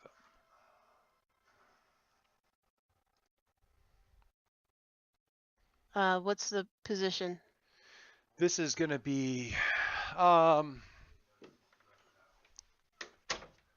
right now controlled standard.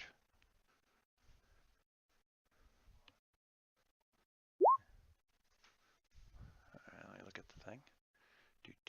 Look at the thing. Whoa. A 2. Okay. A 2.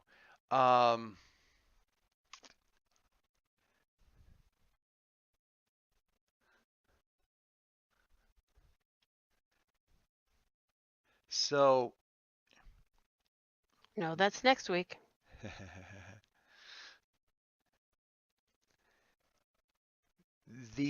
We're gonna enjoy this too next week. When you're looking at it and you kind of come over to the thing, and there's a couple people who kind of like look over at this film because I say, oh great, there it is. Like, what are we gonna do with that thing, kind of deal. But of course we see, and the ship's lifting off, and we're seeing the lower sort of tenements kind of scrolling by the ship, and Drifter piloting that. But Kay, we see her coming in closer and closer to this thing. And of course, we get that tension, the movie tension of like, is going to suddenly turn out to be some kind of weird face hugger kind of thing?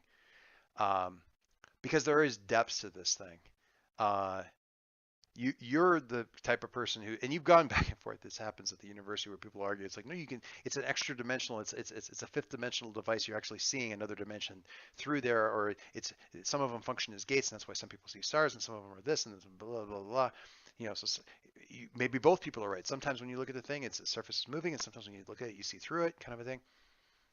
You're seeing the surface, and you're seeing an intricacy to it that if you get close enough, you can see that there's a more cursory examination would say that there's a pattern on the outside, of the carving on the outside surface of this thing that's meant to imply the idea that it's supposed to look like it's been folded. I don't mean like folded like a sword, I mean folded like origami. Okay? But you looking at it, it's not meant to look like that. You're seeing, as you look down at examine this thing, it's actually micro thin layers of whatever this weird metal is, And as thick as this thing is, as heavy as, and you happen to know it's quite heavy, as thick as this thing is, heavy as this thing is, it's actually comprised, you're convinced, of multiple layered sheets that just go down and down and down into the core, and who knows how far down. But it's constructed of what could be literally miles of this, less than paper thin metal folded in and in and in on itself. I will just say, if you Google for fractal clockwork, you will see some trippy shit. Fractal clock. Ooh. Example in the Roll20 I chat. like that. And as the ship is taking off, and we see Kay kind of looking at it, and kind of the glow of one of the, the underlighting things on the counter, and the thing kind of lighting up her eyes as she's seeing, when we see this reflection of this device, kind of in her eyes, a couple of the pieces kind of unfold a little bit. And we're going to stop right there. Anyway, so yay. Session 2. I like the fractal clockwork. I got to do some more searches for that. Need trippy way stuff. Trippy artifacts. Okay.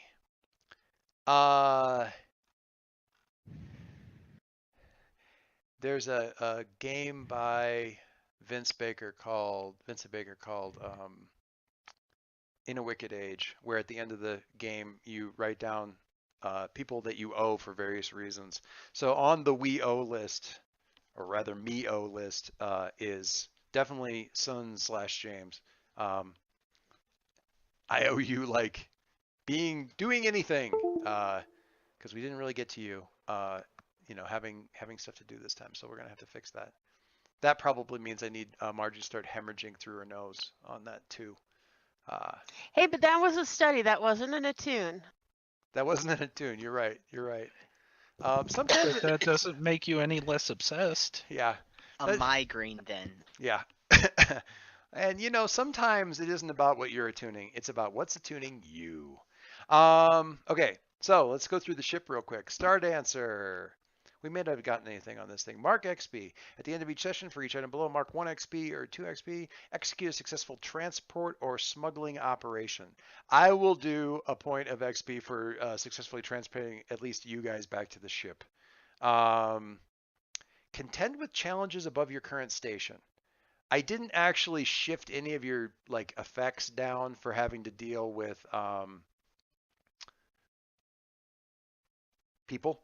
I didn't do any tier shifting because I didn't really feel like the 51st Legion was there in force to the degree where they would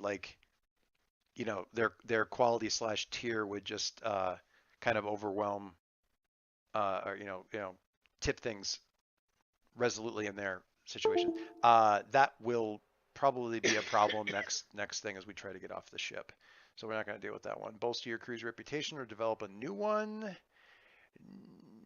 Not yet. I want to pitch the case for yes. Okay. Because a bunch of weirdos just walked into this bar, immediately walked back out, bought a bunch of liquor, then walked out of this place as a unit, doing weird random things. As the 51st Legion is looking for them.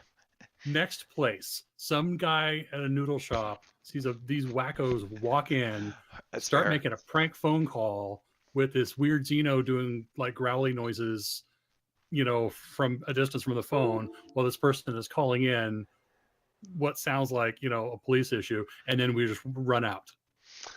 Everybody who has seen us so far has to think that we're some kind of nut jobs. I'm not gonna. I absolutely agree with what you're saying, but I'm gonna actually clock that in under express the goals, drives, inner conflict, or essential nature of the crew. Unless you guys really want the reputation to be in there, because that's fine too. I think that fits perfectly with our strange reputation. Yeah. All right. So execute a successful transport or smuggling operation. Yes. Bolster your crew's reputation. Yes. Yeah, I mean, and I'm going to go for another one for express the goals, drives, inner conflict, essential nature of the crew. Just because we get a nice melange there of the fact that even though you guys were supposed to deliver this thing, because it was a fancy artifact, a shiny artifact, you had to take it. And you were never going to actually give the thing away, even though you were rolling in there to give the thing to the dude. Because so that expresses some stuff I there. just want to know who sent the heat on us. Yes. Probably whoever had the guy gutted in the middle in the back of the bar. Well, and what's her name waiting for us to? Well, according to her, good. it was sort of a general quarters call for get the case back kind of thing. There's probably a conversation to have with her because she might be able to, there's probably some information to be dug out there. Yeah, she didn't sound like she was specifically hired. She was hired to get the case back less than Right. And she in. didn't actually know that you guys were going to be directly involved. She was just watching the exit that Monster knew because she knew that exit because of Monster. And oh, look, there you are. Great. She wasn't best pleased about having to tangle with that situation in the first place. Armin. Hang on. Here we go. Armin. Every time you're okay. Address the tough challenge with deception or influence. Did you already? I did. Okay. Expressed your beliefs, drives, heritage, or background. I want to go with very yes. With the how much conversation. Not just how much. How much? Also, oh yeah, we need to take a look at this and see if we can get a better deal. Nice. With Kay. Yeah. Kay doesn't know exactly. Well, Kay has some very strong suspicions about what it might be, but I'm trying to think of the best analogy for this. Like archaeologically speaking, what is like the thing that like every archaeologist would want to find, but has been hoaxed so many times that you can't legitimately claim to have ever found it anymore? Like, Well, what I'm personally looking for is sort of the Rosetta Stone. So the the key that would allow us to unlock the language. This ain't that. But it's one of those because a lot of are you saying it's more along the lines of the Ark of the Covenant? Kind of. Did we find the Maltese Falcon? No.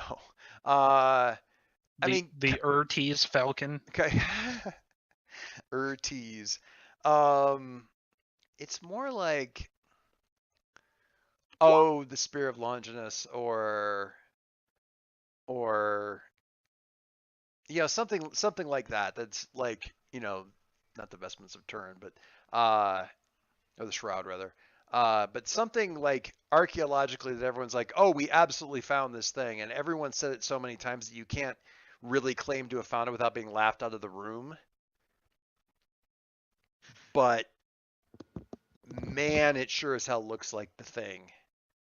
And we're not going to get into what the thing is until we get to next session, but it surely looks like the thing. All right, so we had Armin there. Sorry, we got sidetracked there a little bit. Beliefs, drives, heritage. You struggle with issues from your vice or traumas. We have not gotten to that yet. You will. Yeah, you will. It's taken us a while to get to it, but we are definitely going to have a downtime / heat thing happening probably in the middle of next session as soon as we get off planet. So you get there with the 2, Armin? Is that good? Tough challenge and express your beliefs, drives, blah blah blah. Yeah. All right. I can feel my voice starting to go, and I have to record audio this week.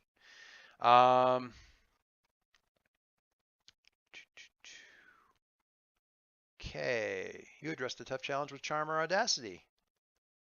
I have found this monster, and he is blah blah blah. Yes. Express your beliefs, drives, heritage, or background. Yes. I'll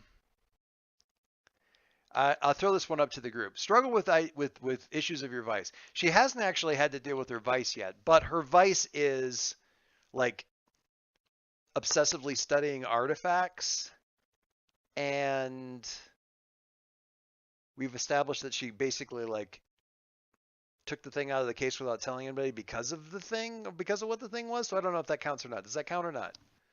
I throw it up to the group. Doyce, Yes. I'll ask you this for the same reason. Okay. Would you give Armin XP, or would you give Armin XP for that every time he's greedy? Every time he's greedy. Because he's doing it for the luxury. Yeah.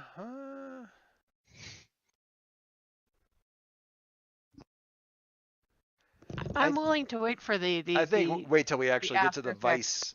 Till we actually get to the vice thing, Yeah. and it causes you problems, because that hasn't actually caused you guys problems yet. It's just kind of what's going on. All right, so 2 from RG.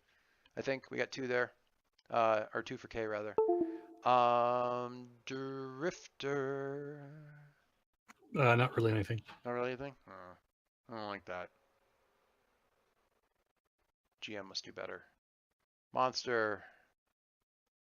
Oh, come on now. I'm trying. Oh God. There we go. Dave, you're mute.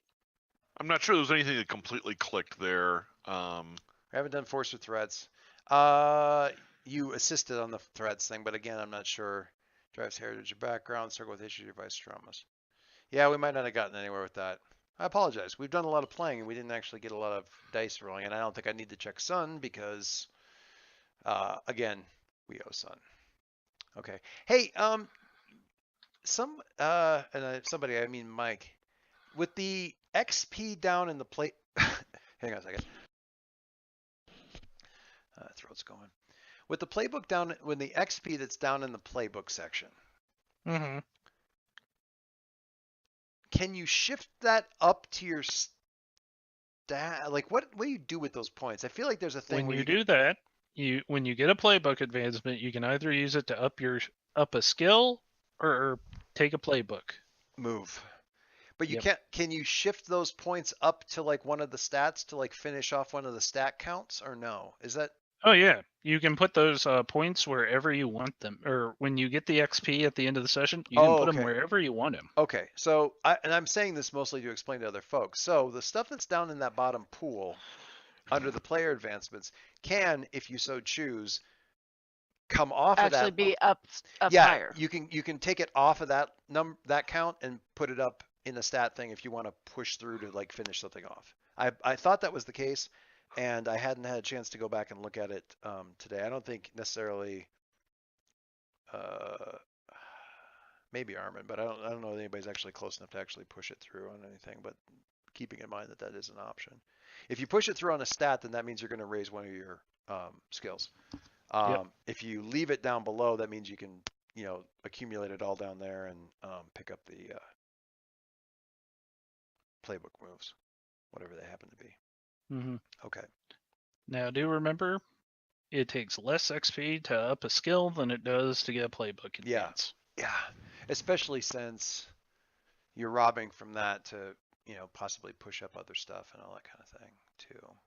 So, sorry about that. We didn't get set your priorities. We didn't get enough skill things kind of ticking off there, but I feel like and I have, there's a lot of like, oh, you can do this or you can do this. I'm going to not be doing that more and more as we go on. I just want to make sure that people are aware of those options, like with the flashbacks and the group stuff and the assists a lot.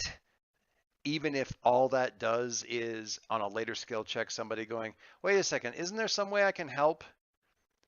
So we can show as much of this stuff as possible so that you guys are aware that those options are out there, and at least ask, at least enough, know that they're out there enough to ask about them. But I'm going to probably not do that so much because it takes a long time. It's a little bit tedious, and at some point in time, I just have to let that be. So, cool. Any other questions, comments, thoughts? stuff? I do. Yes, sir. Go for it. And that is just, even when I'm not rolling, anytime I'm doing anything with Armin, I basically take all my XP, ways to upgrade my XP. Those are basically from the GM side, like your principles for the character. So. Oh, I see. So yeah, keep an Yeah. eye. Yeah, as a tip. So. Good tip. If you're looking for what should I be doing right now, look it down and see what you get XP for, and see if there's some way to do one of those things, so you can later say, I know I did this because I specifically tried to do it. Right. Right. Mhm. Thus my listening to Mike say, go for the desperate, go for the desperate. Always go for the desperate where possible. I don't know if that's necessarily a good idea, but No. I say that as like the GM trying to inject worry, because I know me, I would absolutely do that. You know what I just realized? Somebody came into my room. I had a container with M&Ms in it. It's gone. It is gone. Monster did it. I got a bunch of filthy little thieves in my house. Oh, such M&Ms. Well, and they're kind of a goofy, weird thing. We stopped at the M&M store, like M&M World or whatever it is, over at Times Square when we were out there at the holidays, and picked up like a thing of caramel M&Ms. I don't recommend. You can get caramel M&Ms here. Yeah, I just they're I like but them. they're okay. They're a lot when you pick up like a plastic container that weighs about 3 pounds. But there were just a few left, and it was exactly like, I just want a few. I'm looking for like 4 left, and they're sitting over here on the bookshelf. Not only are the M&Ms gone, the case is gone. Like, it's gone. Hey, if somebody finished them off and then threw it away, they're at least cleaning up after themselves. Yeah. Which, Or destroying the evidence. see, that right there makes me wonder who the hell could have possibly done it, because nobody I know in this house who is the kind of thieving little beggars that would have done something like that actually cleans up after themselves. Like, those two skill sets do not overlap in this house. Anyway, Mike, I think you were going to say something there before I. Oh yeah, I do have another Yes. question. Yes, shoot. Next session, Mm-hmm. I should get a playbook advance. Yes. So Wow. Well, he's been Mm-hmm. I've been leveraging into he's it. Oh, yeah. leaning into it. So, Doyce, I would like to ask you Yes, sir. about taking a veteran advance Okay, what one? to choose a special ability from another source. Oh, from another playbook or something? Yes, but I kind of want to go very vague with that, from another source. I mean, as long as So- it's not masks, I think we're probably going to be okay. But we can work it out once you get it. I'm fine with whatever. So, what I want to know is, Uh-huh. would you be okay if I took the a little something on the side from the slide playbook in Blades? I'll have to go and look. Probably, So but I mean, it is at the end of each downtime phase, you earn 2 stash.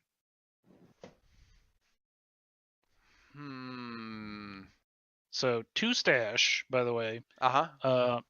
Stash is where cred goes when you don't have you don't have anywhere else to put it. Okay.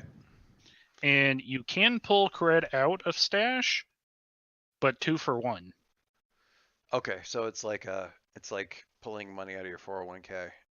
Mm-hmm. Like, Now, the whole reason I want it is uh-huh. to start building up that stash, because each pip on the stash, so there's 4 rows. Yeah. That determines what your lifestyle is. I see. Uh-huh. I mean, And basically, I would figure Armin is like, when he's not on a job, it's like, all right, let's camel trade to get me better stuff. I mean, I have to say I kind of admire the fact that you're going to use the very first character advancement probably in the game to have a fictional reason to have nicer stuff that otherwise doesn't do a heck of a lot. Oh no, I mean, if we got desperate for cash, then you can I could- yeah. You can sell, but that's even funnier because then you're like selling your few shinies, you know, or some of your shinies for that same thing. I am nominally fine with it. I can't think of any. Does anybody else have any major objections? I mean, they're the same game system. It's just a slightly different thing. Does that not exist in anywhere in? No, I was looking for it because I figured if anyone would have it, it was the speaker. And there isn't just a thing where you can like go, huh? All right. Uh-huh. Um, Now, I will yeah. say, I mean, veteran advances don't have to be for another playbook. They can just be a custom thing that we come up with. So, I mean, just based on that, I'm probably fine with it. But you will say what now? I will say, there are some one-for-ones as far as playbooks from Blades as there are in Scum and Villainy. Sure. But I know one of the things that they wanted to do was not have total overlap, Yeah. kind of to make each thing unique. So I think more like you and I can talk about this, but I'm more curious as to where that filter is, like where the money is filtering in from, whether it's like anonymous investments that you've got somewhere, that kind of thing. Because I like it for that reason, because then it gives me something to squeeze later. Or You tie want the you story into. element of it. I want the story element because then it gives me something to like go for it, former coworker to track you down through that kind of stuff. oh yeah, no, I'm perfectly fine with that. Yeah. Yeah. I'm going to ask questions about anything you guys introduce, or even if it's just the first time you use a skill, just because I want to learn more about you guys and what the world is like and everything like that. So that's just going to keep happening because this is a cool kind of setting and you guys are cool people and I want to learn more about you. So there you go. Yeah. Also to that end, Uh-huh. if you go and check the NPCs, I put up new art. I saw that for Yay. one of your contact back on the Corp. Was it the Corp? That's my rival. Yeah, your rival guy, Jared Manda. Oh, new art. That's even. Oh my God. That wasn't what I was thinking. There was a different one that you had in there. There was where I was just like, this will work. So yeah, Jared Manda, lovely. I like. Is So that? I've been working mostly on my wardrobe, so That all works. I like those pictures too, though, so that works. All right, I'm gonna stop that recording. Thanks very much, guys.